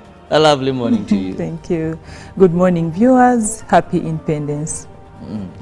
And to begin with, now, Ivan, our government has prioritized so much the cooperative model when giving money to people, churning out money to people, and the government believes that this is one of the models that can propel us to economic growth and also help us get the 39% into the money economy who are not there. First, briefly, because every day I have a new viewer, when we talk about the cooperative model, when we talk about cooperatives, briefly, what do we mean? Thank you so much once again, and good morning all our viewers. First of all, I want to thank UBC, as usual, for this opportunity. Very wonderful opportunity where the cooperators come here, discuss, deliberate on issues of national importance. I want to congratulate all Ugandans upon yesterday's celebrations. Yesterday we all celebrated the 62nd Independence Day, and here we are commemorating the fact that we are independent 60 years ago. 62 years ago. And that one also takes us to the cooperative movement. You know, cooperative started a long time ago, 1913 in Uganda. 1961, before independence, 17th of June, Uganda Cooperative Alliance was formed. So in other words, it is older than the country itself. So when the country is celebrating 62 years, for us we are celebrating 63 years as Uganda Cooperative Alliance. Very briefly, when you ask about what is a cooperative ideally means an autonomous association of persons, me and you, united voluntarily to meet our social, economic, cultural needs and aspirations through a jointly owned and democratically controlled enterprise. It means we sit together, look at a problem ahead of us or an opportunity, and then position ourselves. How do we take advantage of this opportunity as a group, not as an individual? That's a cooperative. Take an example. We are cattle keepers, and possibly our challenge, we have gotten an opportunity, we have the market for milk. So, and myself as Ivan, I cannot satisfy the market. So what do? Organize my farmers and then aggregate our milk together, add value and enter the market. That is ideally a cooperative. And the cooperative is initiated by the members themselves, not Chirabo or Ivan going and telling them, you form and we give. I want to clarify this one very clearly so that we all understand what a cooperative stands for. Because globally, how cooperative started was out of opportunities and even challenges. Because you'll find that on the 17th of March, on the 14th of March 1761 in Scotland, as the weavers are seated in a room working, one of them brings an idea that you people, why don't we cooperate? Why don't we work together as a team if we are to move faster? Then they formed the first cooperative society of informal nature. 1844 in Rochide, still the weavers, as they are seated together during the cold conditions, there was too much demand for cloth. So these people again, I hatched an idea of working together, and that's a cooperative society of Rochide. In 1913 in Uganda, because of too much exploitation of our farmers by organized middlemen, 4 farmers brought an idea and said, you people, enough is enough. We cannot continue suffering. We need to control our products. And then eventually they formed the Chinakulia in 1913. Now, this one takes us to our good topic of today, the contribution of cooperatives towards economic independence. Because we can see that all of these, looking at the history of cooperatives, ideally the cooperators were focusing on economic independence. In Uganda here today, 1913, economic independence was due to the fact that they saw too much exploitation by the middlemen, where these were farmers, coffee, maize and other produce. But they were not controlling their produce. Their produce was in the hands of the middlemen. So when they lost that control, they said, no, enough is enough, let's control our produce. Because when you talk about economic independence, it means the ability of me and you to come together, control our produce, or control or benefit financially, or control ourselves financially without external support. Well explained, without external support, and of course now you have a clear picture of what cooperatives are, and of course even the entire history of the formation here in Uganda and all that has been given. Now I want to bring in Justin here.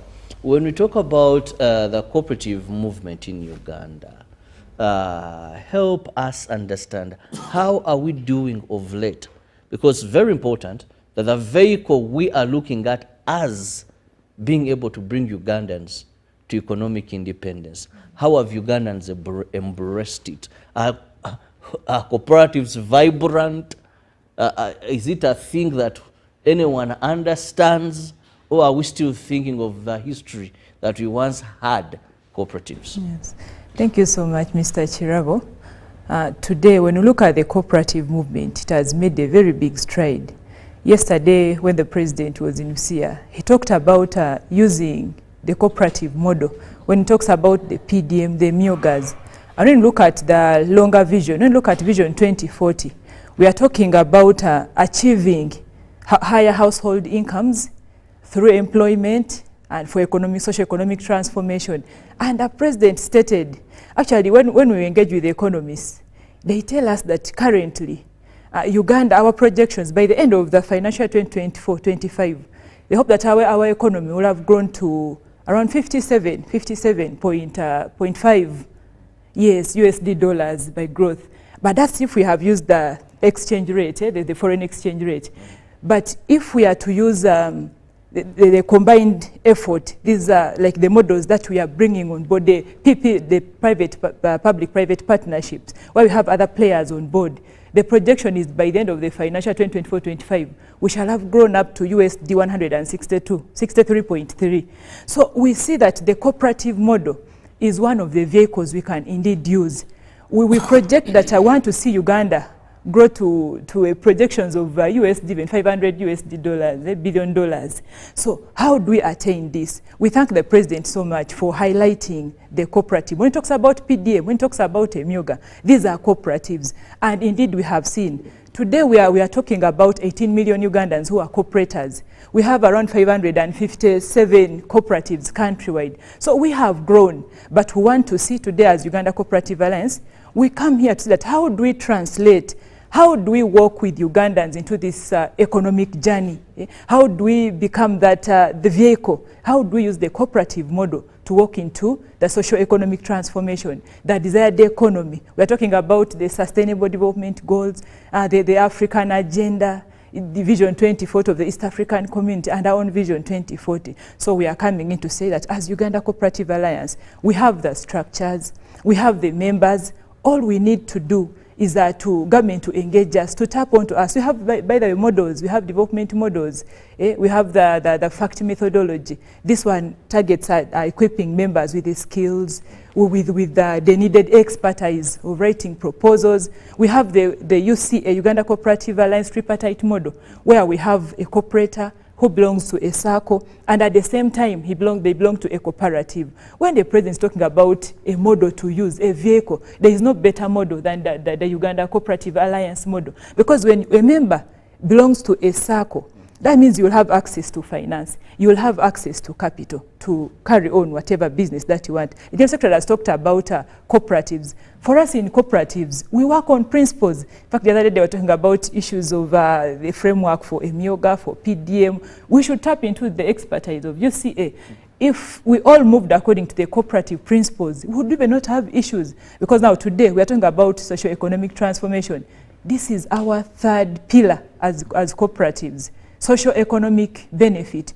In cooperatives, our target is to have all members have their incomes improve. We want to see not only on the other issues of leadership, but we also actually want to carry out social audits now. How have these cooperatives transformed the people of Uganda? How have we grown? So, Mr. Chirabo, cooperatives are even on a higher rise, but we only need to bring the technical expertise to guide, especially the newly formed cooperatives, the Emyoga and the PDMs. Today, we're talking about industrialization. When you look at Vision 2040, the biggest target now, the biggest vehicle is industrialization. UCA has carried out a research. The agro-processing facilities, our General Secretary talked about it. There are over 275, like those ones which were only carried out during the CAIP, that Community Agriculture Infrastructure Improvement Program. These are lying idle. And now the General Secretary leads us. We go to the field. We've done a study. We want to tap onto the cooperatives, which the circles, the cooperatives which are around these facilities. We want to mobilize them to tap into these existing facilities. Government puts up these facilities. They are lying idle. The research we did, as you see, shows they are not being tapped into. But we are saying, look here, Cooperators are all around these cooperatives. How do we, I mean, the agro-processing facilities, if industrialization is the process that we are taking on, then let's mobilize the communities. Let's engage them, engage us to reach out. We're already in touch with these people. Emyoga, the people are going to start production. So we are talking about the market, the market for these products. The president was talking about the 3 C's and the 3 T's, cotton, coffee, in that economy. For me, actually, when he talked about the cotton, coffee, especially coffee, it takes me back to the cooperative days, because I know, especially in the community where I'm coming from, Bugishu, look at Bugishu Cooperative Union, we have Soga, Langwa, Kweterana. Coffee was the thing at that time. Yes. So when he talked about those commodities and the past, I kept thinking, wow, this is an opportunity now for UCA to be brought on board and mobilize these communities and get them to get back to the glory of those days. If the General Secretary walks us through the progress, we saw how the cooperative movement grew, how the education institutions. And that is why many people, when you talk about cooperatives, because I think what was more pronounced then were agriculture cooperatives. They will tell you those were the good days where if you belong to any cooperative, you would pay fees. So they talk about the voucher system. I don't know if that can come again. And our farmers will really enjoy life. But at least I've witnessed it in a certain cooperative that is in Masaka, Bukoma, Simbi, Chiminge, where the members of that cooperative, as long as they have their coffee, they'll pay fees to a school. I don't know how they do it, but the cooperative will pay schools fees. And then there's a way they sort themselves with this person, because the coffee is deposited with them. So when they sell, but that is another advanced level, I think, of doing things in the modern day. But at least I witnessed it somewhere. Maybe, moderator, just to make a rejoinder to Kainza's submission. You see, I just want to add my voice onto whatever she has mentioned regarding support to cooperatives by government. You know, when the head of state clearly supports the model, then it's upon us Ugandans to really embrace it and move forward. Because like I listened to his communication yesterday, when he's mobilizing Ugandans, take advantage of the current PDM, Emyoga, and other government initiatives. And all of these ones are using the cooperative model. Because you know, a PDM is registered as a SACCO, a savings and credit cooperative organization. You know, sometimes I need to explain this, because sometimes when you talk of a SACCO, someone may not understand that SACCO is a cooperative. A SACCO is a savings and credit cooperative organization, which is a cooperative that provides financial services to people. So we really want to appreciate His Excellency and the government for adopting the cooperative model. And this one is a very big opportunity to cooperatives in the country. Cooperators outside there who are listening, who are looking at us, please, let's take advantage of this. Because if you are to look outside Uganda and you see what is happening when we talk about economic independence, it's not a very big word. It just means the ability to support ourselves financially without external support and control. Based on that definition, where are we as cooperators? Take an example of Germany. You will go to Germany and find over 20 million people are members of cooperatives. Germany is leading when you talk about cooperatives in energy. It's leading. Just go to our neighbors here in Kenya and you see what is happening in Kenya. Cooperatives in Kenya are contributing 43%. Maybe that is where, that's where I want to also to ask. Yes. Because when we have those good stories, German man, one would say maybe miles away. When we have Kenya, what is hindering us to get to that success as Ugandans? Yet when we look at when the first cooperative was formed in Uganda, when was it formed in Kenya, you know, you will see that history speaks different. Very good. You see, and this is why we are here. Number one is about awareness. Like you rightly said, when you talk about cooperatives here, people think of coffee, cotton. And very few warehouses and very few are really understanding that cooperatives are in all sectors of the economy. Someone is a member of a SACCO, but he's saying cooperatives are not there. Why? Because there is lack of community awareness. This is why I call upon government, let's put a lot of resources in community awareness, mindset change. It is, yes, it is in the PDM as a pillar, but I think we need to invest in a lot for us as Ugandans to know the role of cooperatives. Secondly, we all know the history of cooperatives. I've been taking them through. At least we know that in the olden days, like you mentioned, in the 1960s, 61, when they formed the UCA, cooperative unions were very strong. By 1962, by independence, cooperatives were almost controlling 80% of the economy, controlling coffee, both Arabic and Robusta, 100% monopoly to Guinea cotton. By 1964, they were very strong and started the bank, the cooperative bank. Government realized that there was need for cooperative education. 1963, it established a cooperative college at Bukarasa that went to Chugum by 1974. So you can see the strengths of cooperatives. By 65, cooperatives only in agriculture were controlling 325,311,500 shillings. You can imagine the strengths. But what happened? We all know that we went into political turmoil. And these cooperatives were targeted. They lost their produce, they lost their properties, and we are happy that the government is trying to compensate them. The current government is compensating them. Much as challenges are there, like we have had, but the government has played its role of compensating them. So had we not gone through these turmoils, possibly we would be ahead of Kenya. Because by then, cooperatives here were ahead of Kenya. Yes. Fortunately, the Kenyans didn't go through those wars where our unions really lost their properties. But you can see the political stability that we have had for this period, and hence we have taken advantage of that, and today we see cooperatives very strong. You go to the financial sector, circles are very strong now, to the extent that we have a circle like Wazalendo, which is bigger than some of the commercial banks here. So when we talk about economic independence, cooperators outside there, for example, in the financial sector, we want to see cooperatives controlling savings like it is in Kuwait. Over 80% of the national savings controlled by cooperatives.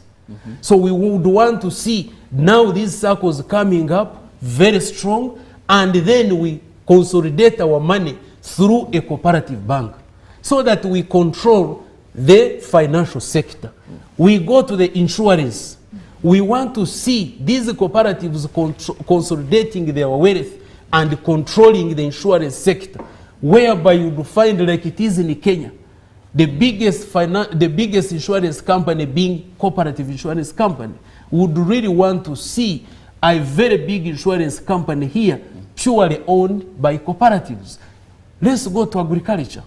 We would want to see, why should, Mr. Chirabo, why should our people continue to export raw products? The president has been really focusing on this, and that is why now NDP4 is focusing on agro-industrialization, because we are tired as a country, and we cannot really sit down and say we are economically independent when we are still exporting raw products.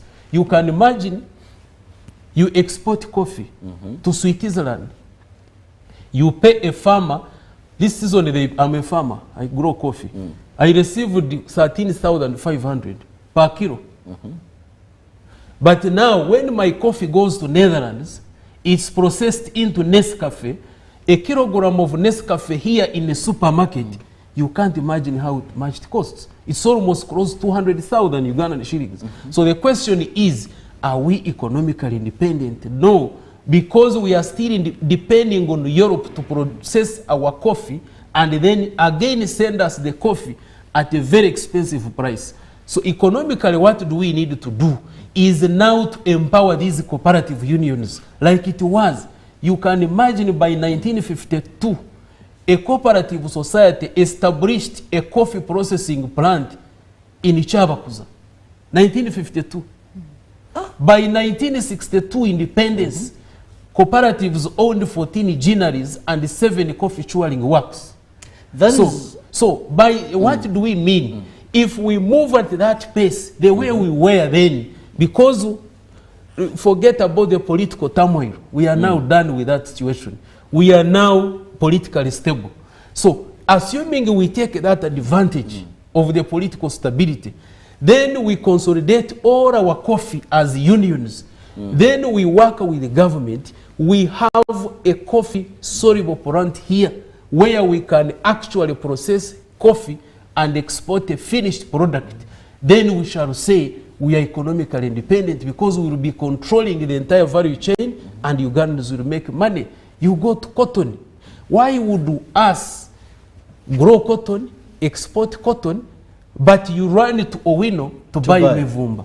Well, so much we can say when it comes to why, and that brings us that maybe we've passed on opportunities for quite a long time, and we must now focus on ensuring that we have these cooperatives very strong and they can lead us to economic independence. Now, Justin, he has given us, Ivan has given us a detailed and a proper picture how these cooperatives can really lead us to financial or economic independence. But let's look at the major challenges facing them right now. One of the things is for the produce, I've seen success. In the transport sector, I must say, yes, I've seen success. When I look at, yes, transport, the likes of Wakula Nume, you know, they're doing very well. Energy, they're doing very well. But now the drama is here in these financial, most of the circles.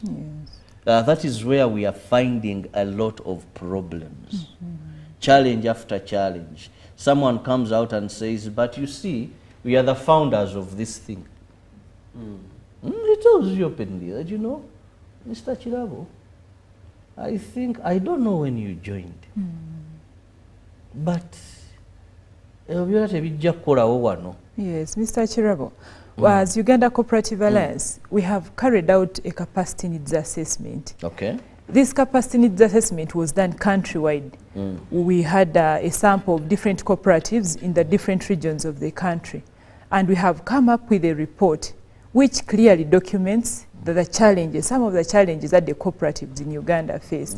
And on a quick note, we can look at issues of access to finance. This is one of the issues. And that is why, as Uganda Cooperative Alliance, we are adopting the gospel of socio-economic transformation. Government is coming up, government is focusing on, there's an acronym, it's called ATMs. Government is putting a lot of effort in agro-industrialization, effort in tourism, mineral development, and the digitalization of the economy. So, as you see, we are saying, yes, let's engage our cooperators. Let's engage Ugandans to tap onto these opportunities. If it's issues of finance, we are here preaching the gospel of the cooperative bank. We feel if the cooperative bank was revived, and thanks to government, because we were given a cabinet memo, we've taken on the consultations. Actually, at this level, we only need to benchmark with a few of our neighbors and other nations to see how they've done it, how we can improve from the past mistakes. So that is one of the proposed models to help out in financial inclusion. Secondly, you talked about the founder syndrome, we can also call it the founder syndrome, where the traditional someone says, I'm the vision bearer, I began this cooperative, and they really want to take center in everything. Yes. We are saying, we are appealing to our cooperators out there that please open up actually for us in cooperatives we work on principles. There is open and voluntary membership. Members are free to get into the cooperative, and there is democracy. Is it free entry, free exit? Yes, that's how democratic. Open and voluntary member, yes, for cooperatives. So we are appealing to our, thank you to the vision bearers, thank you to the sponsors that yes, we began this cooperative, but we want to open up this space. Why would we open this space? One, we want to see new ideas brought on board.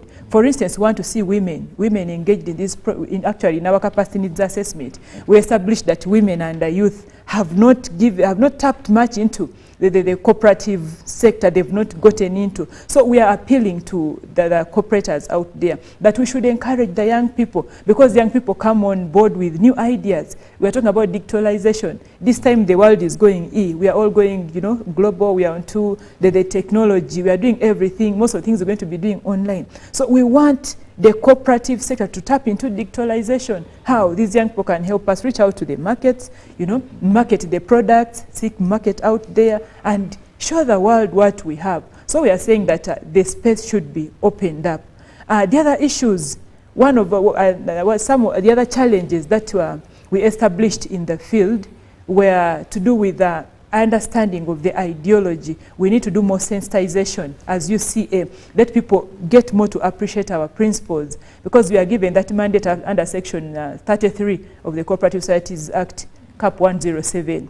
We are given mandate as UCA to do capacity building, to represent the community, the cooperative community, on any issues of legal and issues that are upcoming in the area of cooperatives. So those are some of the challenges that we're really glaring, and as you see, we are here to share, we're here to engage our cooperatives countrywide on the best way forward, because it has to be a joint effort. We need to appreciate these challenges, and together we work towards ignition. Maybe just to add, on top of the challenges that she has mentioned, clearly, we also looked at the issues of governance, which is that's principle number 2, democratic member control, where cooperators are free to elect their leaders, the boards, the supervisor, and the vetting.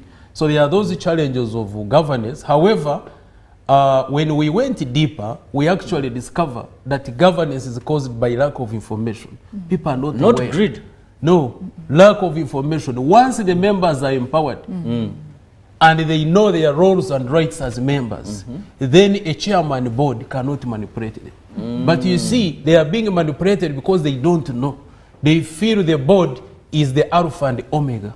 They feel the manager is the alpha and the omega, to the extent that even in some instances, we discovered that a manager reached an extent of suspending the board. Manager of a circle, suspending the board. And when we went to dig deeper, and the circle collapsed. So, but when we went to dig deeper, we actually discovered that the board members did not know their roles. They knew the manager is their boss. So that one takes us back to capacity building, like she was mentioning. The other challenge we discovered is the legal lacuna, especially in circles. And it has really affected the circles very much, to the extent that circles are currently subjected to 3 laws and 3 regulators. That is the Bank of Uganda for those circles which are big enough, the circles that have the share capital of 500 million and the voluntary savings of 1.5 billion, they are supposed to go to Bank of Uganda. Then other circles are supposed to go under Uganda Microfinance Regulatory Authority. Whereas the revised Cooperative Societies Act, Cap 107, requires the circles to come back to the registrar from section 55A. So that one created a lacuna. So however, there must be harmonization. Yes. However, I want to thank the government, because when we had our National Cooperative Consultative meeting last year, 28th of September, the cooperators countrywide resolved that this lacuna should be addressed. We wrote to government through the Attorney General. The Attorney General recommended that all the 3 laws needed to be harmonized and amended, and it has been done. In fact, this week on Monday, we had a meeting at Uganda Law Reform Commission, and we have submitted everything, and we know now once it has reached that level, we are going to come up with a very good law and regulation for circles. But it's a challenge. The other challenge is about marketing. Yes, we aggregate our produce in some cooperatives, but there is a challenge of marketing. So we don't do proper marketing, and eventually members are not benefiting. So, however, I want really to inform Ugandans that amidst these challenges, we have registered a lot of successes as cooperators in the country. I can authoritatively tell you that today, over 16% of our people are employed in cooperatives, especially circles. 16% of Ugandans are now employed. Just go to the recent study, 16%. And our cooperatives currently are contributing 2.68% to GDP. So we are moving. There was a time when we were contributing almost zero. But now you see where we are. If you went down there and you see a cooperative like Wazalendo now, it has very many staff and other cooperatives. So this is a very big achievement to the country. And I think we are really heading towards that economic independence. And you know, for a country to be economically independent, it is about the citizenry. It's about the citizenry. Owning the value chain. Yes, it's at family level, Chirabo, at your family level. If you are to say Mr. Chirabo is economically independent, it depends on your ability to support your family without external support and control. There is external support and control. So where we are heading as a country, because like you mentioned, you can really see a lot of progress in these cooperatives. Just go to Chibinge. True. I know you love Chibinge so much. Yes, I've toured Go to Chibinge Ankole Coffee so Producers Cooperative Union. Go to Okoro Coffee. Go to Bugisu. Go to Sebei Eregon. Go to Masaka. Go to Wamara here. They are really now into coffee. I'm now mentioning a coffee. Yes. They are into coffee. They supply inputs to their farmers. Then they aggregate the coffee. Fortunately, they have their stores. Though some of them have not been renovated, but at least the stores are there. Then after aggregation, some of them are adding value and export. However, now, we now need to move a step further, bring all this coffee together into one soluble plant, and then be able to export a finished product. Then you go to health. We have health cooperatives. Many of them. Many of them. And where they are heading in the future, we are looking at them having the best medical facilities in this country, like it is in Brazil. We hope we get to that. I've just received a message. Someone asking me, thank you so much, Mojuni Samuel, for watching. Someone has just asked me here and said, you're talking about cooperatives. We've had a circle. We once tried, he said, some grouping. Now, help us how we advance into a cooperative of the nature you're talking about. And I'll bring this to Justin here. Yes. It's because he says people do savings. You'll find a group of people, for them they will tell you what our biggest challenge is during Christmas. We don't have money.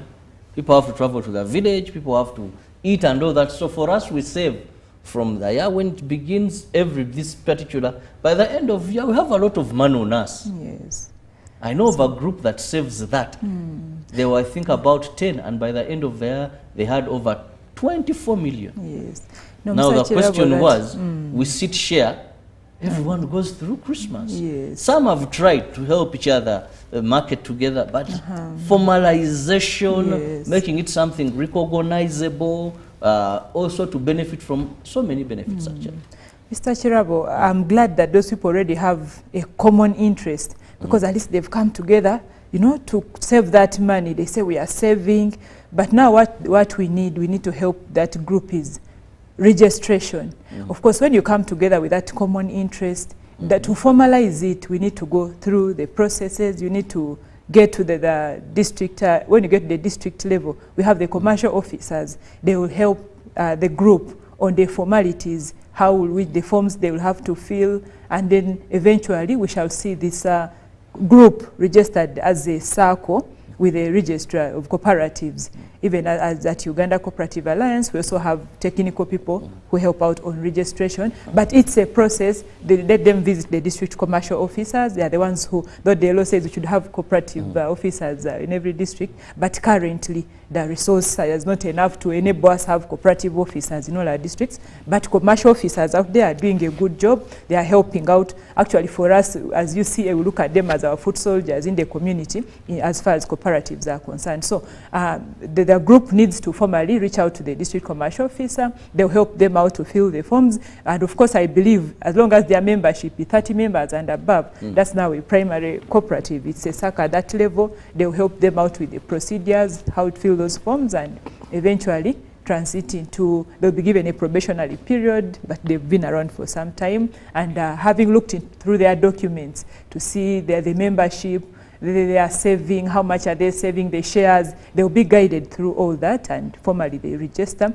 It's as such that they can even tap into other opportunities that are existing. When the president is talking about the PDM, the MIOGAs, so if they are formally registered, those are now the opportunities. Even us as UCA, we can come in for sensitization, for capacity building, to enable them work better. Now, Chimera Robert here is asking, help me know, what does Uganda Cooperative Alliance do? Okay. Because he says cooperatives have been there. Now, what do they do? How can they help us as people with a cooperative? Must I also register with them? Yes. Okay. Yeah, thank you so much. I want to thank our comrade, cooperator, for that question.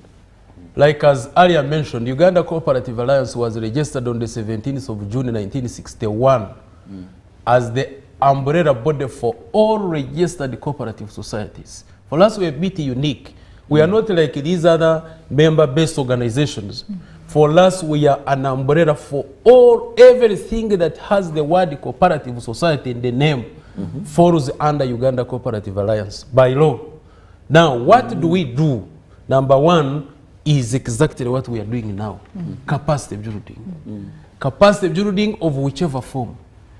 Talk about trainings. I heard the president the other day was talking about, people asking for money, workshops and whichever.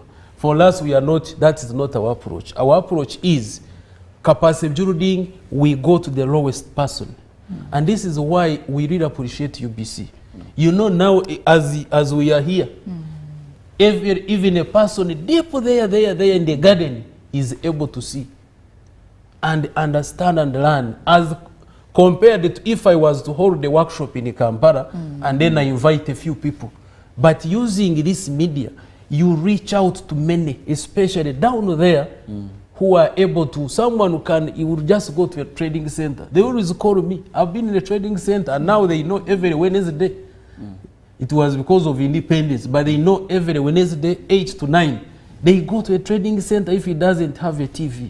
Then they are there following, learning. So this is capacity building. Capacity building in the form of community awareness, form of trainings, in the form of support to policy formulation, implementation and compliance.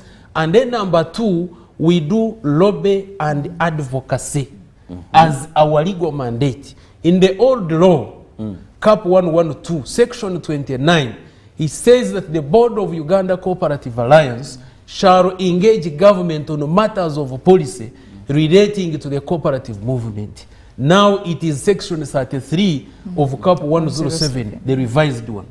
Then we go to another one, the old law, Section 73, mandates UCA to carry out arbitration. It is now 146 in the Cap 107. So what does it mean? It means the law says that in the case of a dispute touching the business of a cooperative, either between cooperatives, between a member and a cooperative, present and past staff or member, then the matter shall not be taken to court, but rather shall go through arbitration.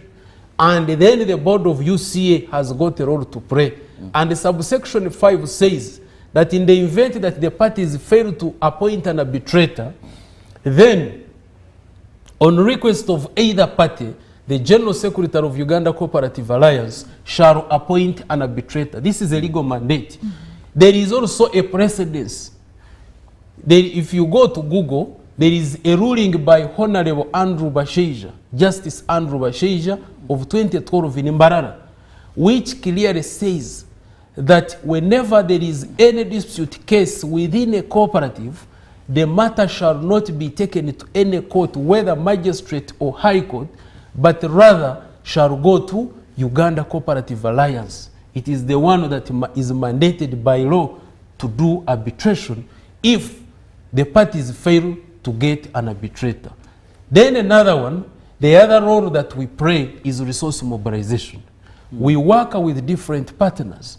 Like Justin talked about the agro-processing facilities. Yes. We are working with the government, and we are appreciative of government of Uganda, because government, having realized our role, they gave us a subvention. Subvention is supporting to UCA, for UCA to be able to support cooperative development work in the country. So having received that subvention, then we are able to do all this work that we are doing, such that even the lowest person can really be supported through cooperatives.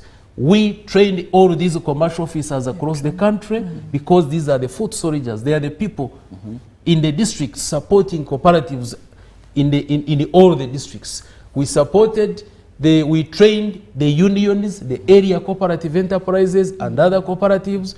We are now spearheading the establishment of the cooperative bank. We are spearheading cooperative education. So we are doing a lot. So we work with the government, mobilize resources for cooperative development, work with different partners. Now, talk about this issue of the agro-processing facilities. Government of Uganda has done a lot to support farmers downstream. Yes. But there is a problem, with the challenge I still see is community awareness. Most farmers are not aware of these facilities.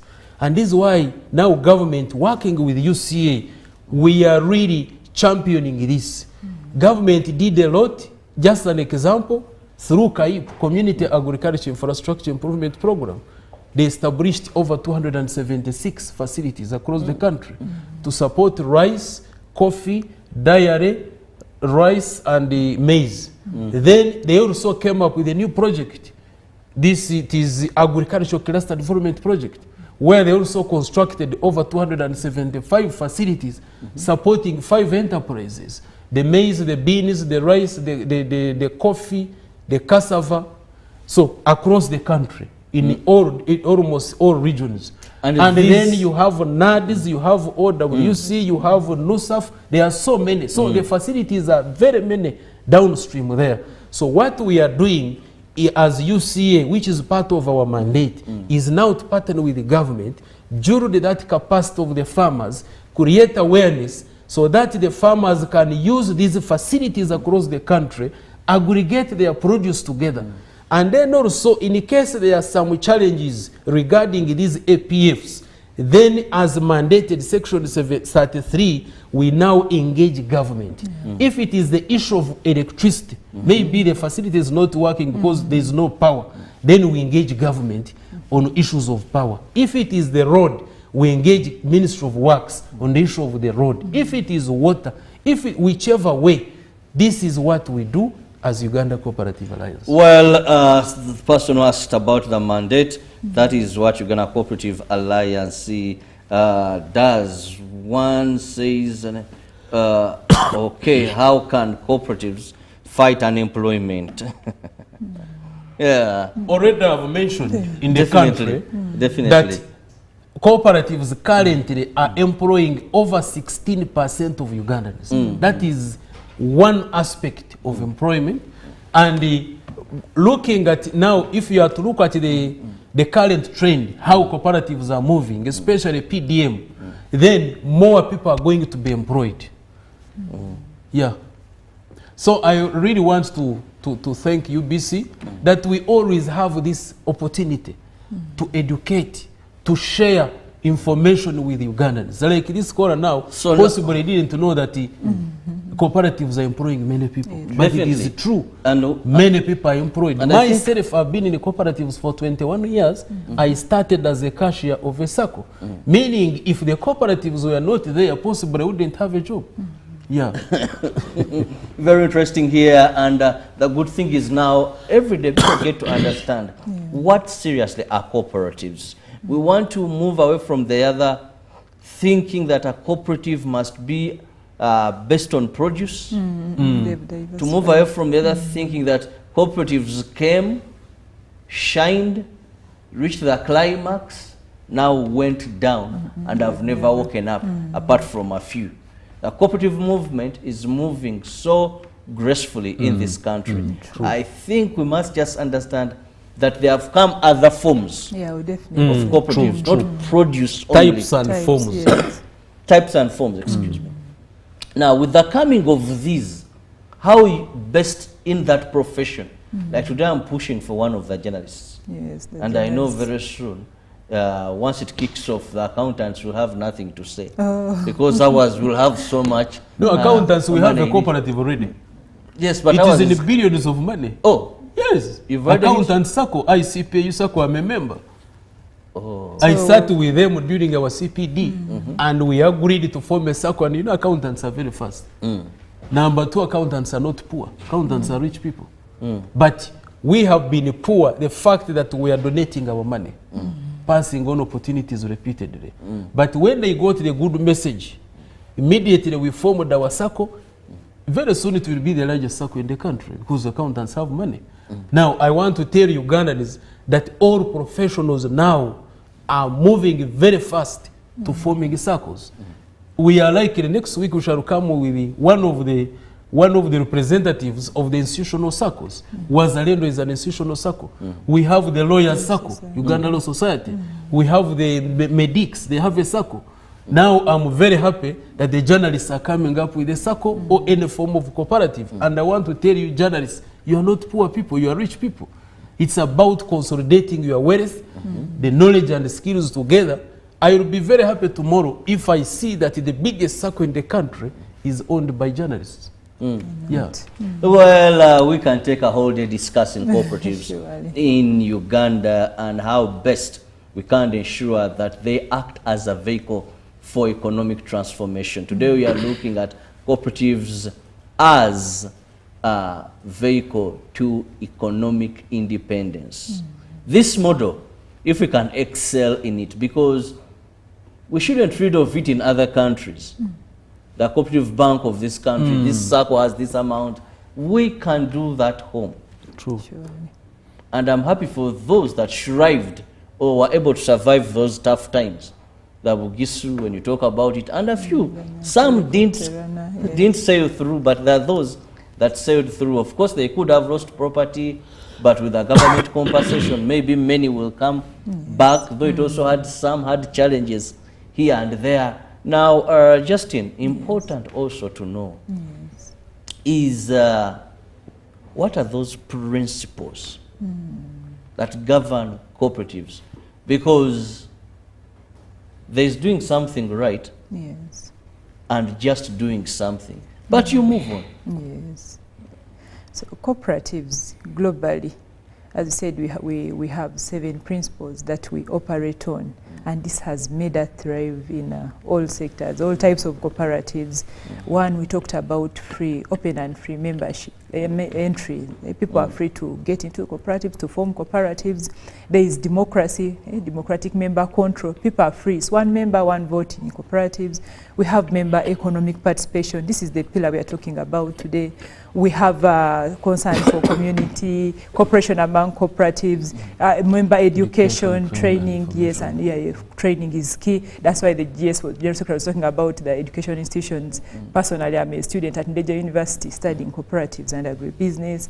So these are the principles, and cooperatives are member-formed, member-owned, and they benefit the members. So that is the beauty, and that's the uniqueness that differentiates us from other models of development. And we call upon Ugandans that at such a time when we are celebrating our 62nd independence, it's a time to adopt this model for development. And thank you, UBC, for availing this platform. Now, GS, yes, time is flying. Yes, true. But when we talk about cooperatives, she said cooperative education. Apart from Uganda Alliance, Uganda Cooperative Alliance, going and meeting groups and teaching them, sensitizing them, cooperative education has been slow. And I must say, most of the times, people have the wrong information and they believe it is the right information. Talk about the circles we've just talked about. A person will tell you, they are going to give us money, let's form a circle. Now, in your introductory remarks, while defining a cooperative, you said no, someone should not tell you. When you go into law, there are challenges there. A cooperative is not a company. Someone is viewing it, and even auditors, they are looking at profits, yet cooperatives are not dealing with profits. So all of these things, how do we go back to the right track? Because we seem to be taking a direction. Things may be working for us, but at a certain time, we hit the rock.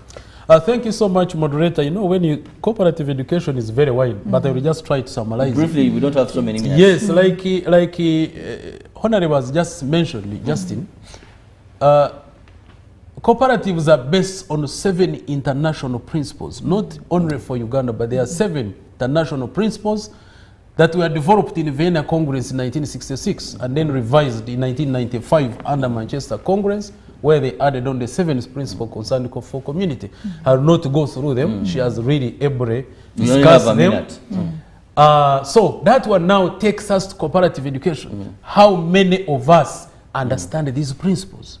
You may know them, you can list them, but do you understand the nitty-gritties of these principles? Do we understand why and how these principles were developed? Then do we understand the values, the core values of these cooperatives? So the whole thing comes back to cooperative education.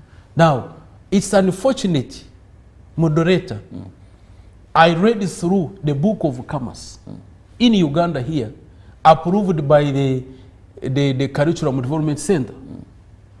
Now, like we have mentioned the international principles, when you go to that book, you will find that they are talking about sharing of dividends as a principle.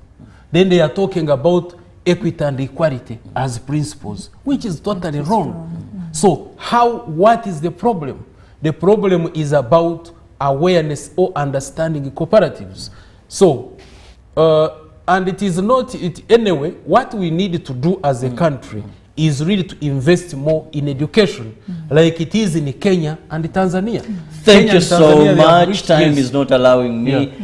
We have to move into another show, that is the extra. I just want to thank so much my guests. Thank you. Thank you so much for always turning up and ensure that we sensitize, we educate, we inform people about the cooperative movement, a vehicle we believe will lead us to economic growth and economic independence. Why?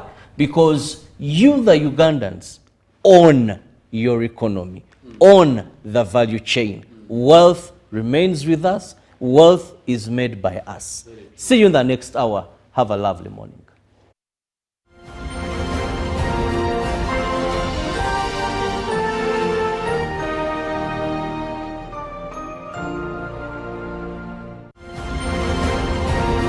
Live from UBC Studios in Kampala, this is Good Morning Uganda.